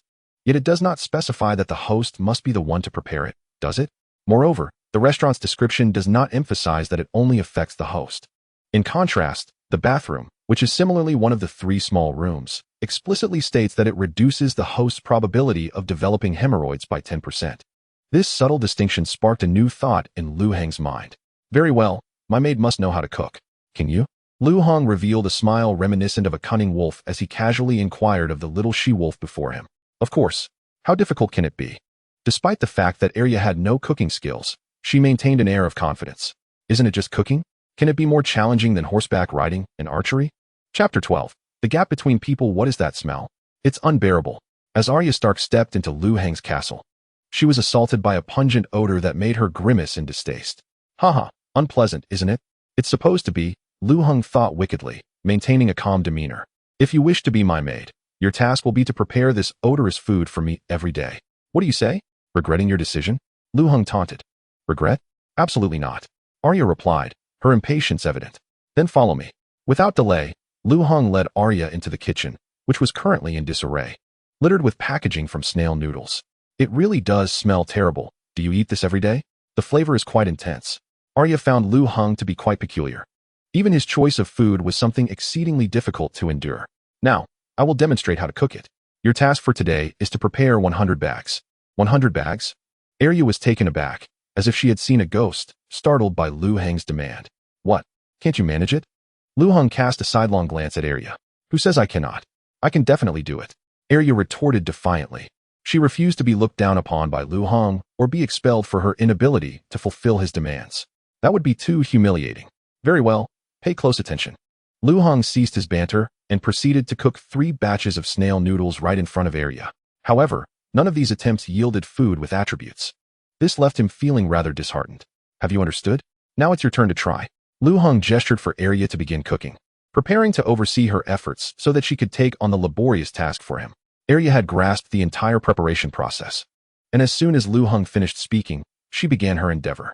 Initially, Lu Hong held little hope for the food Arya would prepare, considering he had failed to produce a dish with attributes despite his numerous attempts. However, at the moment the system's notification sound echoed, Lu Hong was momentarily taken aback, even experiencing a fleeting inclination towards existential doubt in that minuscule fraction of time. Ding! Congratulations, host, you have received a perfect bowl of snail noodles. Effect can randomly enhance one of the host's attributes by 5 points. Perfect? 5 points. Surely, this is not a jest? Lu Hong stared blankly at Arya, utterly astonished. What's wrong? Arya felt uneasy under Lu Hong's scrutinizing gaze and hesitantly inquired. Nothing, continue. Prepare 100 portions.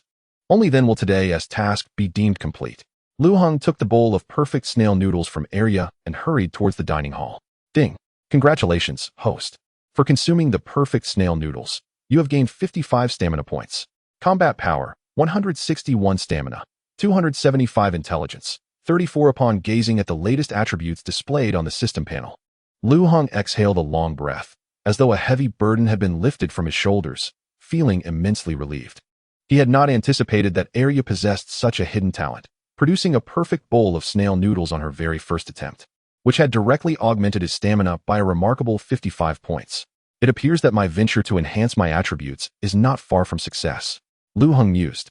Yet a tinge of bitterness crept into his heart. Why, despite both being human, is the disparity so glaring? Bias.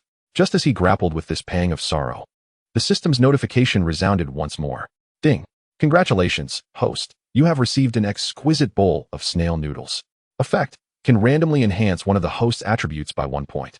Thus, for the ensuing hours, Lu Hong remained in the dining hall, occasionally retrieving beverages from the exchange room, quietly awaiting. Ding. Congratulations, host. You have received an exquisite bowl of snail noodles. Effect can randomly enhance one of the host's attributes by 1 point. Goodness, is this the 31st portion that bears attributes? Lu Hong felt a sense of despair. The chasm between individuals is truly vast, surpassing even the differences between humans and cattle, sheep, pigs, dogs, chickens, ducks, and geese. Arya, come here for a moment. In the midst of his heartache, Lu Hong finally halted Arya's flurry of activity and summoned her over. What is it? I have only completed 51 portions. There are still 49 left to make, Arya replied, beads of perspiration dotting her forehead, her brown locks clinging to her face as she panted. Arya's silence was preferable. Yet, upon hearing her words, Lu Hong felt a sudden flush of heat on his face, as if he had just been struck sharply. Damn it! After toiling through over a dozen packets, only one yielded attributes. When calculated over 51 packets, perhaps only 4 or 5 could possess attributes. Meanwhile, this young lady, with her 51 packets, had 31 that bore attributes. Surely this is a jest. However, regardless of his silent grievances, Lu Hong had summoned Arya not merely to express his discontent, but to validate another matter, whether others, aside from himself, would experience an enhancement in attributes upon consuming these attribute-laden foods.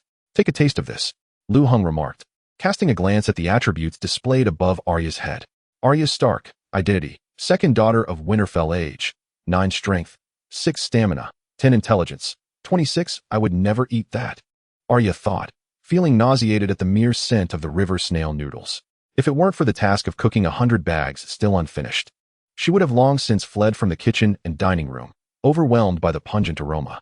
A single bite would suffice to complete today's task, allowing her to forego the remaining 49 servings.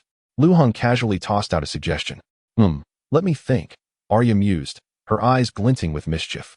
I still choose not to eat it. I might as well continue cooking the remaining 49 servings. Unbeknownst to Arya, she had been keenly observing Lu Hong's actions, noticing that he had not touched the food she prepared. The bowls of river snail noodles remained untouched on the long wooden table, which was now fully laden.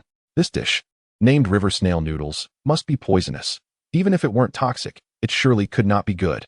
Why else would he refuse to eat? A sudden sense of superiority, akin to an intellectual triumph, swelled within her. Sighing, Lu Hong noticed the change in Arya's expression and quickly understood the situation. He took a bite of the plain river snail noodles in her presence and said, Are you reassured now? The reason I had you prepare so many was merely to hone your culinary skills. I had actually eaten well before. Well then, I suppose I shall eat a bite. Arya conceded, somewhat embarrassed that her suspicions had been unveiled. She took a bowl of the attribute-laden river snail noodles from Lu Hong, using a fork to skewer a piece and slowly bring it to her mouth. She had no desire to use the peculiar wooden stick in his hand. It felt absurd. All right, well, it doesn't taste as dreadful as I expected, Arya remarked, smacking her lips as she savored the flavor of the river snail noodles, shrugging her shoulders. Meanwhile, Lu Hong's gaze returned to Arya's attribute display. Arya Stark, identity, second daughter of Winterfell age, 9 strength, 6 stamina, 10 intelligence, 26. It seems that while Arya is capable of crafting attribute-laden food in the kitchen for me, such sustenance proves ineffective for anyone other than myself, Lu Hong realized. pulling the bowl of river snail noodles that Arya had just tasted toward him. He picked up his chopsticks and took a bite. Ding! Congratulations to the host for consuming exquisite river snail noodles, gaining 11 points of stamina. At this, Arya's face flushed with embarrassment at Lu Heng's actions. Chapter 13. The Prologue of a Legendary Epic. Speaking of which, Lu Heng's attribute panel had undergone a significant transformation compared to before. Aside from the initial 55 attribute points, the remaining 30 servings of river snail noodles had collectively increased his attribute value by 33 points. As a result, Lu Heng's combat prowess surged from 161 to an impressive 371, and his stamina increased from 275 to 375. However, his intellect saw only a modest rise, from 34 to 36, likely due to the lesser probability of intellect enhancement. Despite this, Lu Heng felt a flicker of excitement, at the very least. He now possessed a semblance of self-defense capabilities. Though he still could not compare with Roderick, let alone Ned, he was certainly better equipped than the average knight or brigand. Moreover, he had acquired the Avenger's armor, which had significantly augmented his actual combat strength beyond the figures displayed on his status panel. Why are you still standing there? Tidy up the kitchen, then get some proper rest. Oh, and by the way, you'll be sleeping in the hall, Lu Heng remarked, casting a glance at Arya. He was preparing to ascend to the third floor to inspect the upgraded radar room, which served as his eyes when he remained indoors. Not to mention, the scanning range had now extended to 10 kilometers. Why? I refuse to sleep in the hall. I want to sleep in the bedroom. Arya protested vehemently, arguing that it was unbecoming for a girl to sleep in the hall. Have you forgotten your place? You are a maid. After all, you cannot usurp the master's bedroom. Lu Heng replied unabashedly. Sleeping in the hall is not so bad. It is spacious and features a warm fireplace. Arya was momentarily rendered speechless by his reasoning. Indeed, she had confidently come to serve as a maid, and it was neither fair nor reasonable for her to occupy the master's bedroom while he slept in the hall. However, she quickly retorted, "But you are a mage. Can't you conjure another bedroom? Besides, I see there are plenty of rooms upstairs. Can't one be freed up?" Oh, it seems she had a point. Lu Heng thought to himself, realizing he could easily add a bed in the combat room, which would be far more spacious than the current bedroom. After all, that room merely offered a stamina recovery bonus, and there were no significant activities in the castle that would deplete his energy. However, no, he absolutely could not indulge this girl. This was a test for her. Should she refuse, she could very well return to Winterfell. Lu Heng understood that he held the reins of control in this situation, exuding an air of calm authority. Humph. Arya appeared somewhat haughty, turning her head away and refusing to meet Lu Heng's gaze, though she felt slightly relieved. Despite having to sleep in the hall, at least she no longer had to worry about being expelled from Lu Heng's castle or being taken back to Winterfell.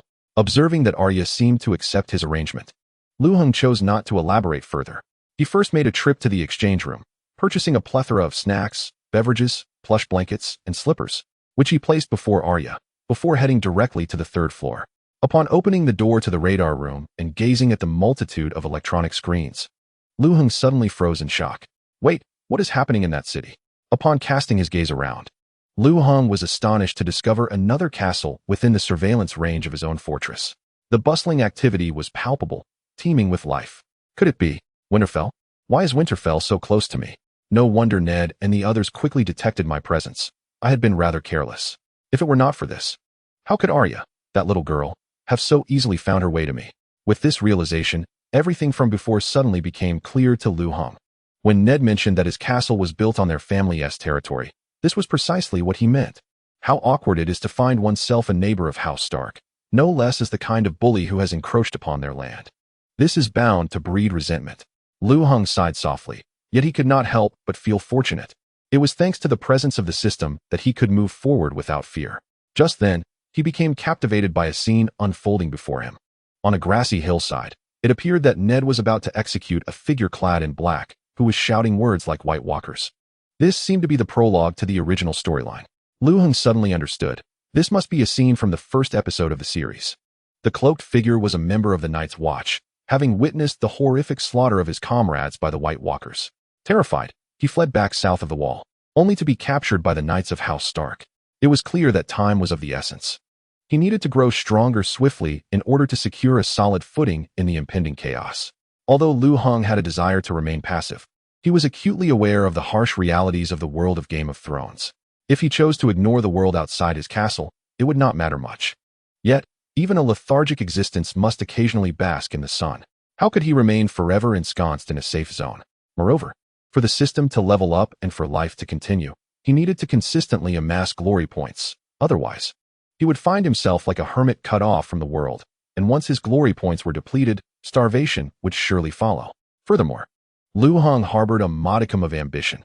Equipped with the system in this fantastical realm, how could he settle for merely being a spectator? However, there was still a considerable amount of time before that fool Robert made his way north to Winterfell. Until then, this was his phase of aggressive development. He must seize the moment and prepare diligently. His gaze lingered on the severed head of the Night's Watchman, and Lu Hong pondered his next steps. Surely, he must swiftly step into the power center of the North. Otherwise, should House Stark fall, his position would become exceedingly precarious. Even if the other northern houses feared him, they would never willingly acknowledge the political status of an outsider.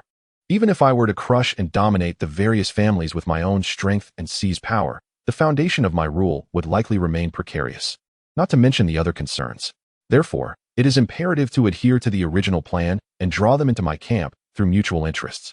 Following the movement of Ned and his companions, Lu Hong noticed that they had stumbled upon a deceased mother wolf cradling her pups in the forest. His gaze then swept over Eddard Stark, over Robb Stark, who stood behind Ned, over Jon Snow, and finally over the small yet robust Bran Stark. Suddenly, a resolute glimmer flashed in Lu Hong's eyes. It was time to step onto the stage and unveil the prologue of this legendary epic. Chapter 14. I am not a peeping Tom. What is this? Just as Lu Hong's mind was racing with thoughts, his attention was captured by a scene before him. Stunned into stillness, he marveled at the unexpected sight. Sansa Stark, merely 11 years old, was already so remarkably developed. The scene unfolded within Sansa Stark's bedroom, where she was changing her dress. Ahem, this is unacceptable. This insidious system is practically enticing me to commit a crime. With great difficulty, Lu Hong turned his head away, filled with indignation. Who would have thought the castle's radar room would be so impressive? When the monitoring range was merely 1 square kilometer, it was inconspicuous, as the area primarily consisted of wilderness and woodlands without any populated zones. However, upon upgrading to a 10-kilometer radius, its capabilities surged to an astonishing level. It could lay the entire Winterfell bare beneath Lu Hong's gaze. Whether it was Sansa's bedroom, Maester Luwin's Ravenry, the castle's crypts, or the stableman's thatched hut, the blacksmith's forge, or the taverns in the outer city, everything was laid out in full view. All the details and hidden corners were displayed on the electronic screen. What to do? I am certainly not a voyeur. Yet, the system insists I view this, leaving me with no choice. With a sigh, Lu Hong shifted the blame and responsibility entirely onto the system, then glanced back at Sansa's delicate skin before surveying Ned Stark's other children. A wave of melancholy suddenly washing over him. The native children of this world seemed to mature at an alarming rate. Lu Hong felt a deep sense of frustration. The eldest of House Stark, Robb and Jon, were merely 14 years old, while he was 17, yet outwardly, he appeared to be of the same age as them. Nevertheless, this could be advantageous. A future alliance through marriage would be quite delightful. Why would one refuse the meat that is readily available? Lu Hong certainly would not make such a foolish mistake. Moreover, according to the original storyline, only Bran would remain as the last male of House Stark. However, due to Bran's subsequent journey towards becoming the Green Seer and his decision to forsake the legacy of House Stark, alongside Arya's choice to embrace the solitary path of an assassin and the fact that Jon Snow is, in truth, of Targaryen royal blood, the only remaining member of House Stark to wield power in the north is Sansa.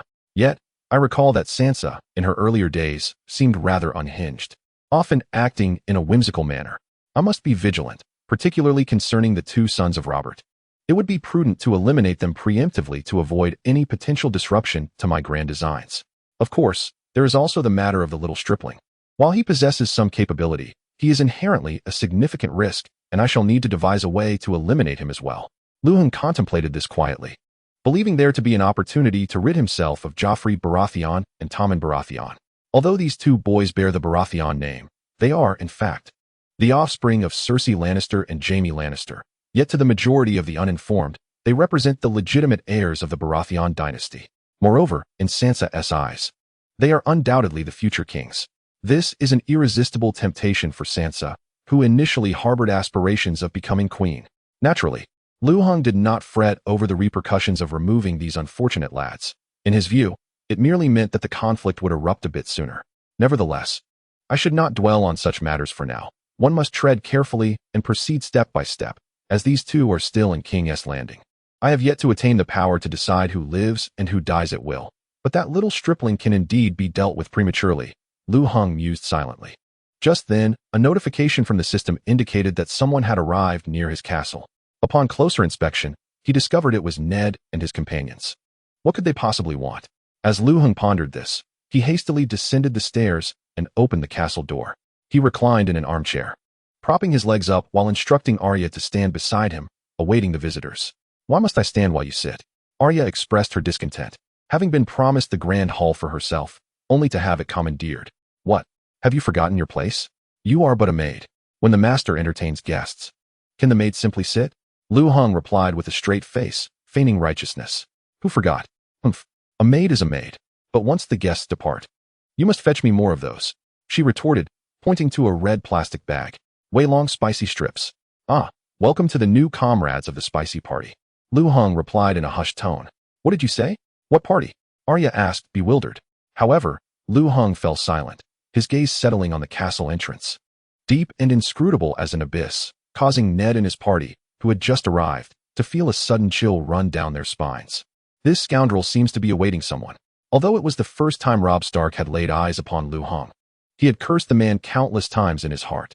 This scoundrel named Lu Heng had initially seized his father, and when Robb came to assault his castle, he found himself unable to breach even the main gate. Today, under his father's guidance, Robb arrived here, only to discover that Lu Heng's castle stood with its gates wide open. The sight of the unbarred entrance only served to conjure vivid images of his recent humiliation. This was nothing short of an affront to his dignity. Robb, silence yourself. Ned, hearing his son's voice, admonished him in a hushed tone. This visit held significant importance, as he sought counsel from Lu Heng on a matter of grave urgency. The others. These words had not weighed heavily upon him before, for he had never laid eyes upon them. Yet, after witnessing Lu Heng's magical prowess, Ned's worldview had been irrevocably altered. The northern legends he had once dismissed could no longer be taken lightly. Master Mage Lu Heng, I beg your pardon for the intrusion, Ned began, his gaze sweeping over Lu Heng before landing on a young girl beside him, the words suddenly choking in his throat. Arya? No wonder. While I was dealing with the Night's Watch deserters, Caitlin sent word that Arya had gone missing. Realizing this, Ned turned to a knight behind him and instructed, Go inform Lord Roderick that Arya has been found. He may cease his search. My lord, please enter. I have awaited your arrival for quite some time, Lu Heng said, a knowing smile gracing his lips, feigning an air of mystique. Why would the Master Mage be waiting for me here? Ned paused, sensing something amiss. The way Lu Heng carried himself indeed suggested he was expecting someone. If he truly awaited him, how did he know of his coming? Ned found Lu Heng to be increasingly enigmatic. One could not rely on logic to decipher him. Was it related to what that deserter had mentioned? Lu Heng picked up a bottle of soda nearby, took a sip, and lightly shook his head. What? How could he know? Impossible. He cannot possibly be aware of this. We had just dealt with the deserter and came directly here with my father. This Lu Heng appeared genuinely formidable, possessing the uncanny ability to glean knowledge of the world beyond his castle. It seemed he truly wielded some otherworldly magic. Those who accompanied Ned to Lu Heng's castle were all struck with astonishment, their minds in turmoil. Well then, please come in. There are very few occurrences in this world that elude my awareness, Lu Heng remarked, his eyes narrowed slightly, his tone indifferent. He resembled a quintessential antagonist from a dramatic tale. Chapter 15, Traps and Games.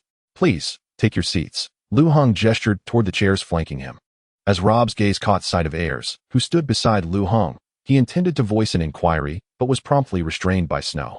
After casting a fierce glare at Snow, who had halted him, Robb reluctantly sealed his lips. Indeed, this was not the moment for him to speak. Even the father of the Duke of Winterfell appeared cautious and held great respect for the young man before him. What right did he, as a prospective heir, have to interject? A wave of indignation surged within Robb's heart.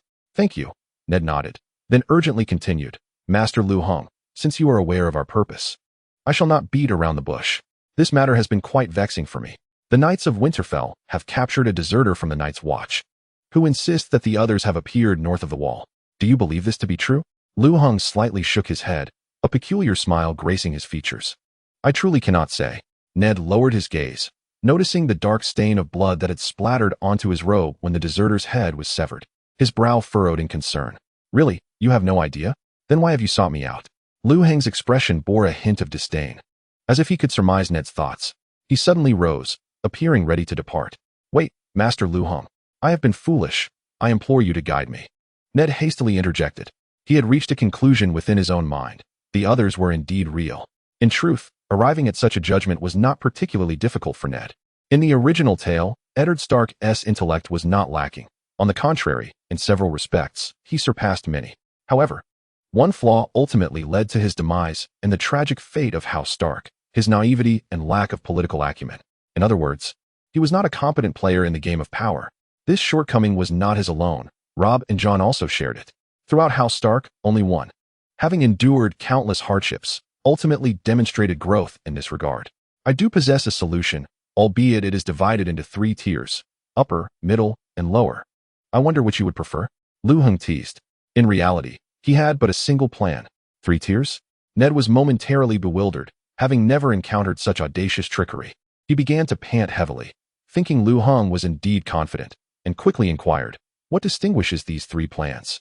"The lower tier will allow you to evade this calamity, but I cannot assist with the fate of others.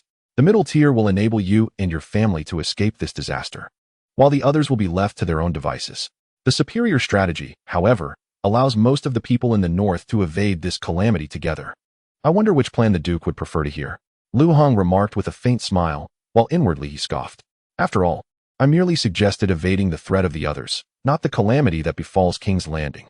Ultimately, I still rely on the Stark family to meet their demise while I ascend. The sequence of calamities is of no concern to me. Moreover, the superior strategy deliberately overlooked the Stark family, merely stating that it could enable most of the North to avoid disaster. The traps within the words had already been laid. In any case, it suffices to mislead for now. A superior strategy. I humbly request Lord Lu Hong to enlighten me on this superior strategy." Ned, unaware of the ruse, was instantly elated and began addressing Lu Hong as Lord. The 3 strategies proposed by Lu Hong undoubtedly stirred his interest, particularly the simplest: a strong army. Lu Hong cast a glance at Ned and succinctly stated this. However, the expressions of everyone present, including Ned, conveyed skepticism.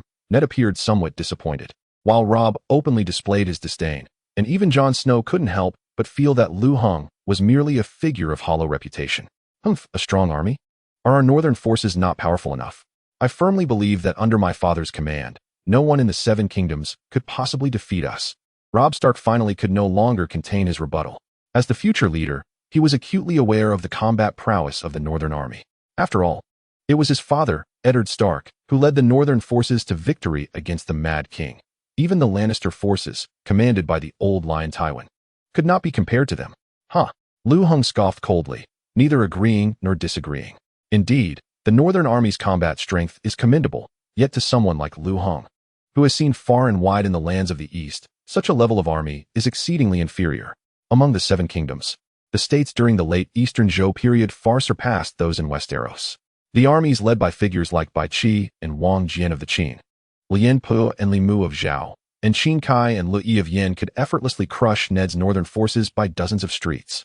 To put it bluntly, while the Northern Army is referred to as an army, in reality, it bears little distinction from a band of brigands. "What? Do you not believe me?" Robb thought he had silenced Lu Hong, feeling a surge of satisfaction as he retorted. "Can you defeat the others?" Lu Hong continued to smirk coldly. He would refrain from stating that the Northern Army would be reduced to nothing under the might of the Qin cavalry. Instead, he redirected everyone's focus to another matter. "The others. Indeed, our true adversary is the others." It was at this moment that Ned suddenly awoke to the realization that he had fallen into a cognitive trap. The very purpose of his visit was to address the threat posed by the others beyond the wall. And Lu Heng's suggestion of a strong army seemed to hold merit after all. According to legend, the ancestors of House Stark in the north had frequently presided over and participated in the wars against the Wildlings and White Walkers. I beseech Lord Lu Hong to lend his personal assistance in strengthening our military. I hope you will take on the role of the custodian of Winterfell and serve as the grand scholar accompanying the Northern Army. Ned Stark finally resolved to voice his thoughts. "How can this be, Father?" Robb exclaimed, taken aback by his father's seemingly foolish decision. To appoint an outsider as the custodian of Winterfell and the army's grand scholar? It was utterly astonishing.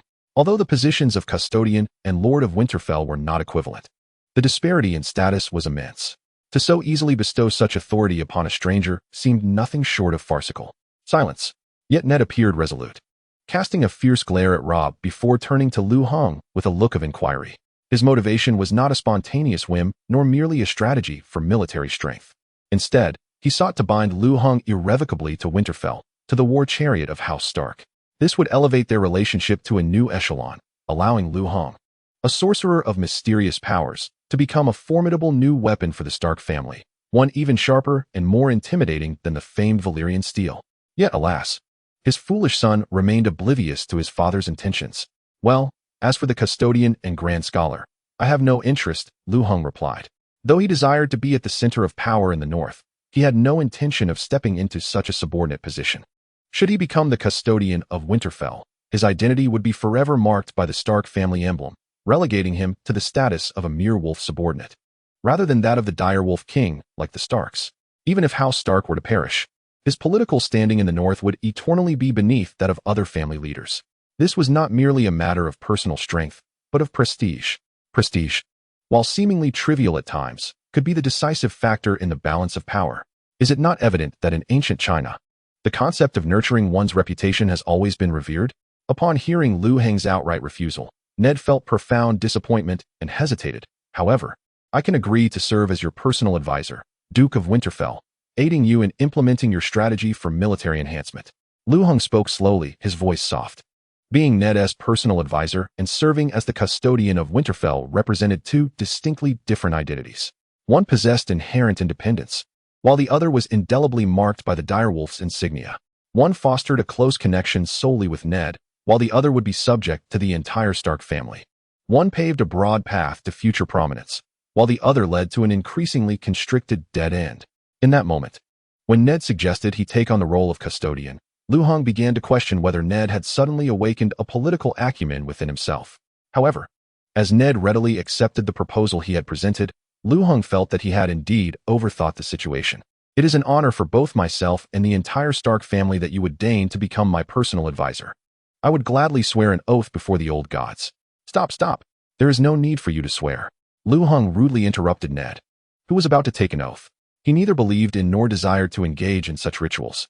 Throughout the realm of Westeros, many played this game adeptly. Yet how many truly adhered to their oaths? Of course, those who genuinely devoted themselves to such vows were indeed worthy of respect. At the very least, Lu Hong intended to employ such stringent standards when choosing his trusted subordinates in the future. Chapter 16. The Flying Magical Knight Winterfell. Along the roads outside the castle, soldiers clad in full armor stood in formation, flanked by curious onlookers among the farmers. Despite the gray sky above, with sparse white snowflakes swirling amidst the piercing wind, the gathering crowd only grew larger. What drew even more attention were the banners raised high by the soldiers. The silver-gray direwolf of House Stark of Winterfell against a white backdrop. The gray-green banner of House Valerion featuring a black crocodile. The red banner of House Glover emblazoned with silver gauntlets. The green banner of House Mormont displaying a black bear. The terrifying red banner of House Bolton adorned with flayed man. And the black banner of House Stark of Carhold, marked by a white sunburst. Each banner fluttered proudly in the wind, enveloping the outskirts of Winterfell in an atmosphere of solemnity and grandeur. At the forefront of the procession stood the many northern lords, led by Lord Eddard Stark. "My Lord Eddard, whom are we waiting for?" inquired a medium-built, clean-shaven man beside him in a hushed tone. "Haha, Lord Roose. Do not be impatient. Do you remember the magician I mentioned to you?" Ned patted Roose Bolton's shoulder as a reminder.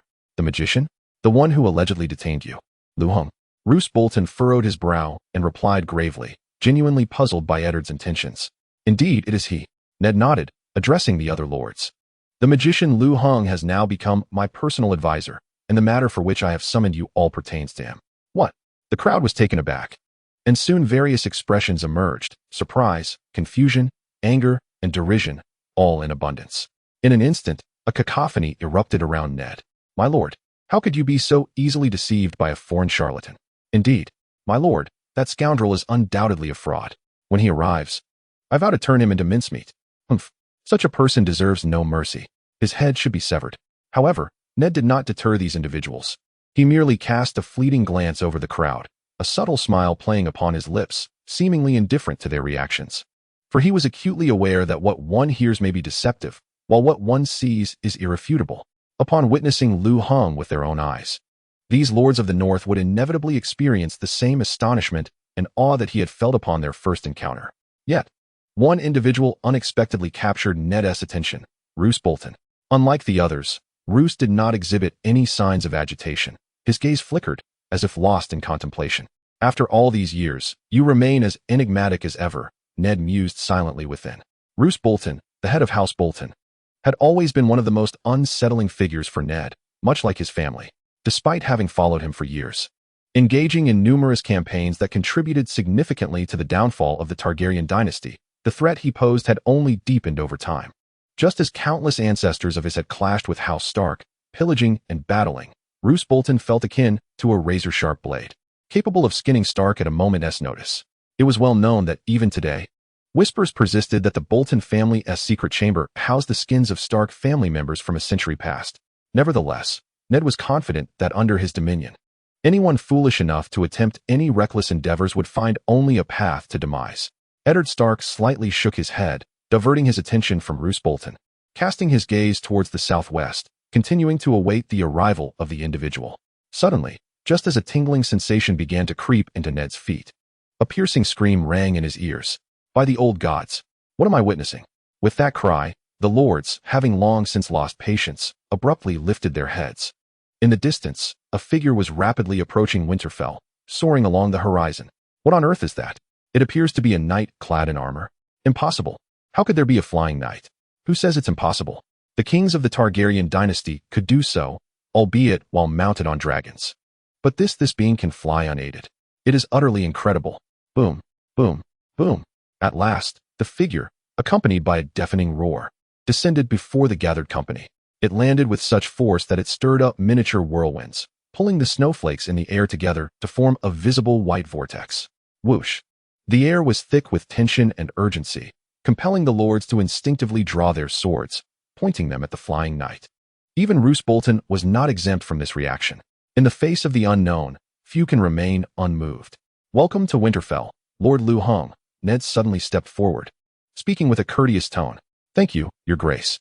Let us proceed inside, Lu Hung replied, lifting the mask of the Avenger with a calm demeanor. He then placed a reassuring hand on Ned's shoulder, adding, as for Arya, no matter how I persuade her, she remains unwilling to return to Winterfell. A look of helplessness crossed his face, yet beneath this facade lay Lu Hung's unabashed falsehood. During Ned's previous visit to his castle, an accord had been reached between them. As they parted, they agreed that Ned would summon the Lords of the North for a council in Winterfell to discuss the future policies of the North. Naturally, as one of the key figures in this meeting, Lu Hung was obliged to attend.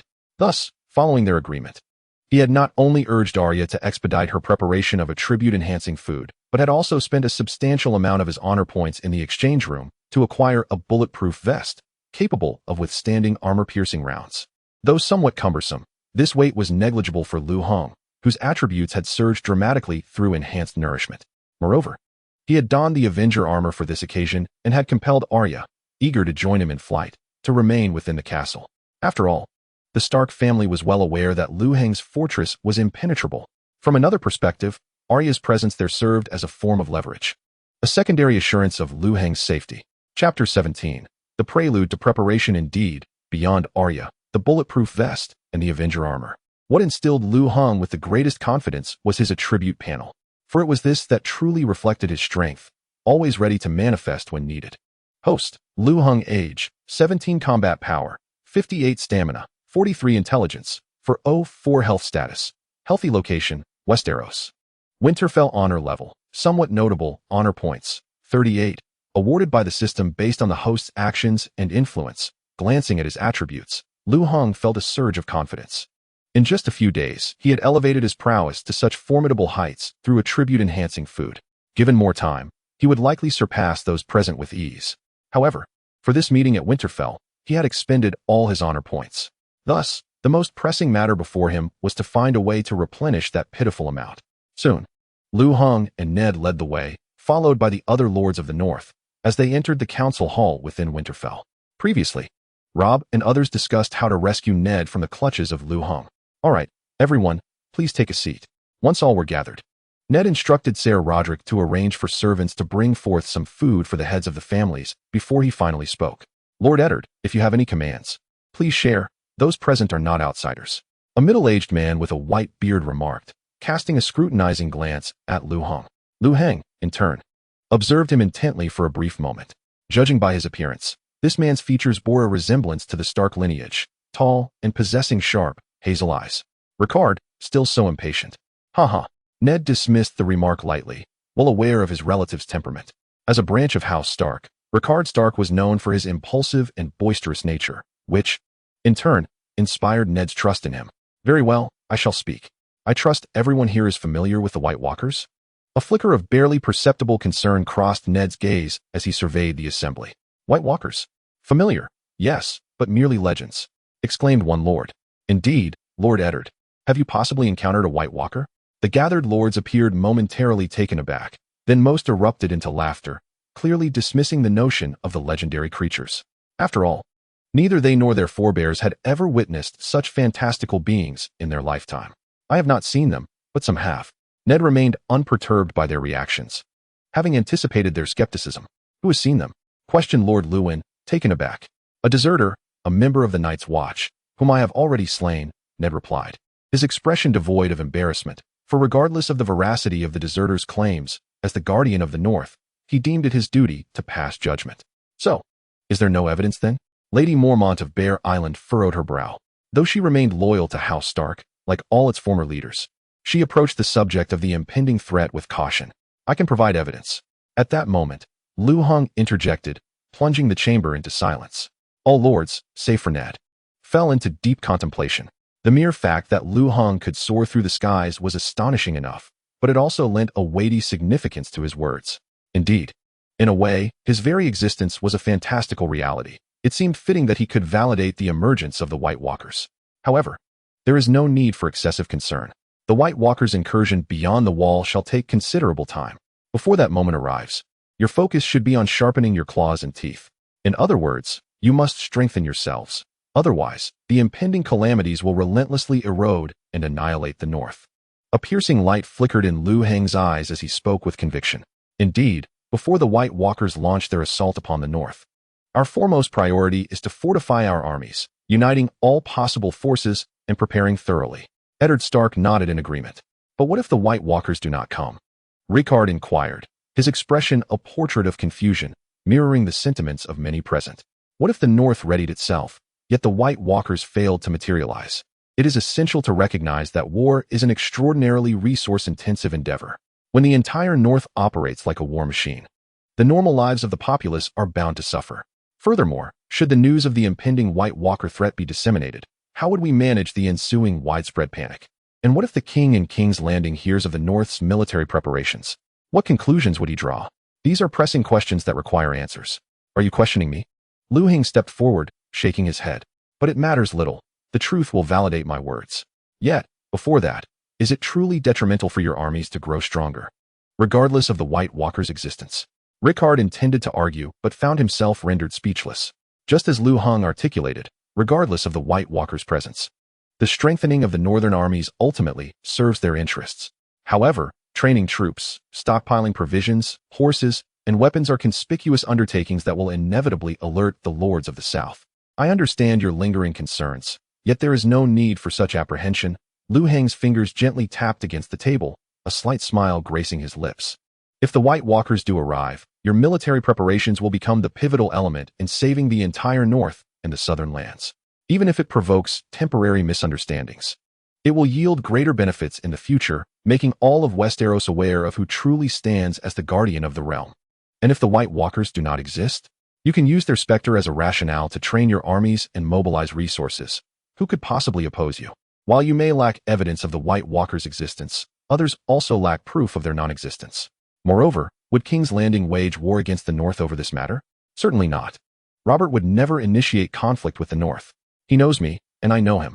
Furthermore, the frequent military drills conducted by House Lannister and House Tyrell over the years have not sparked any disputes. For this is a matter of internal governance for each respective territory.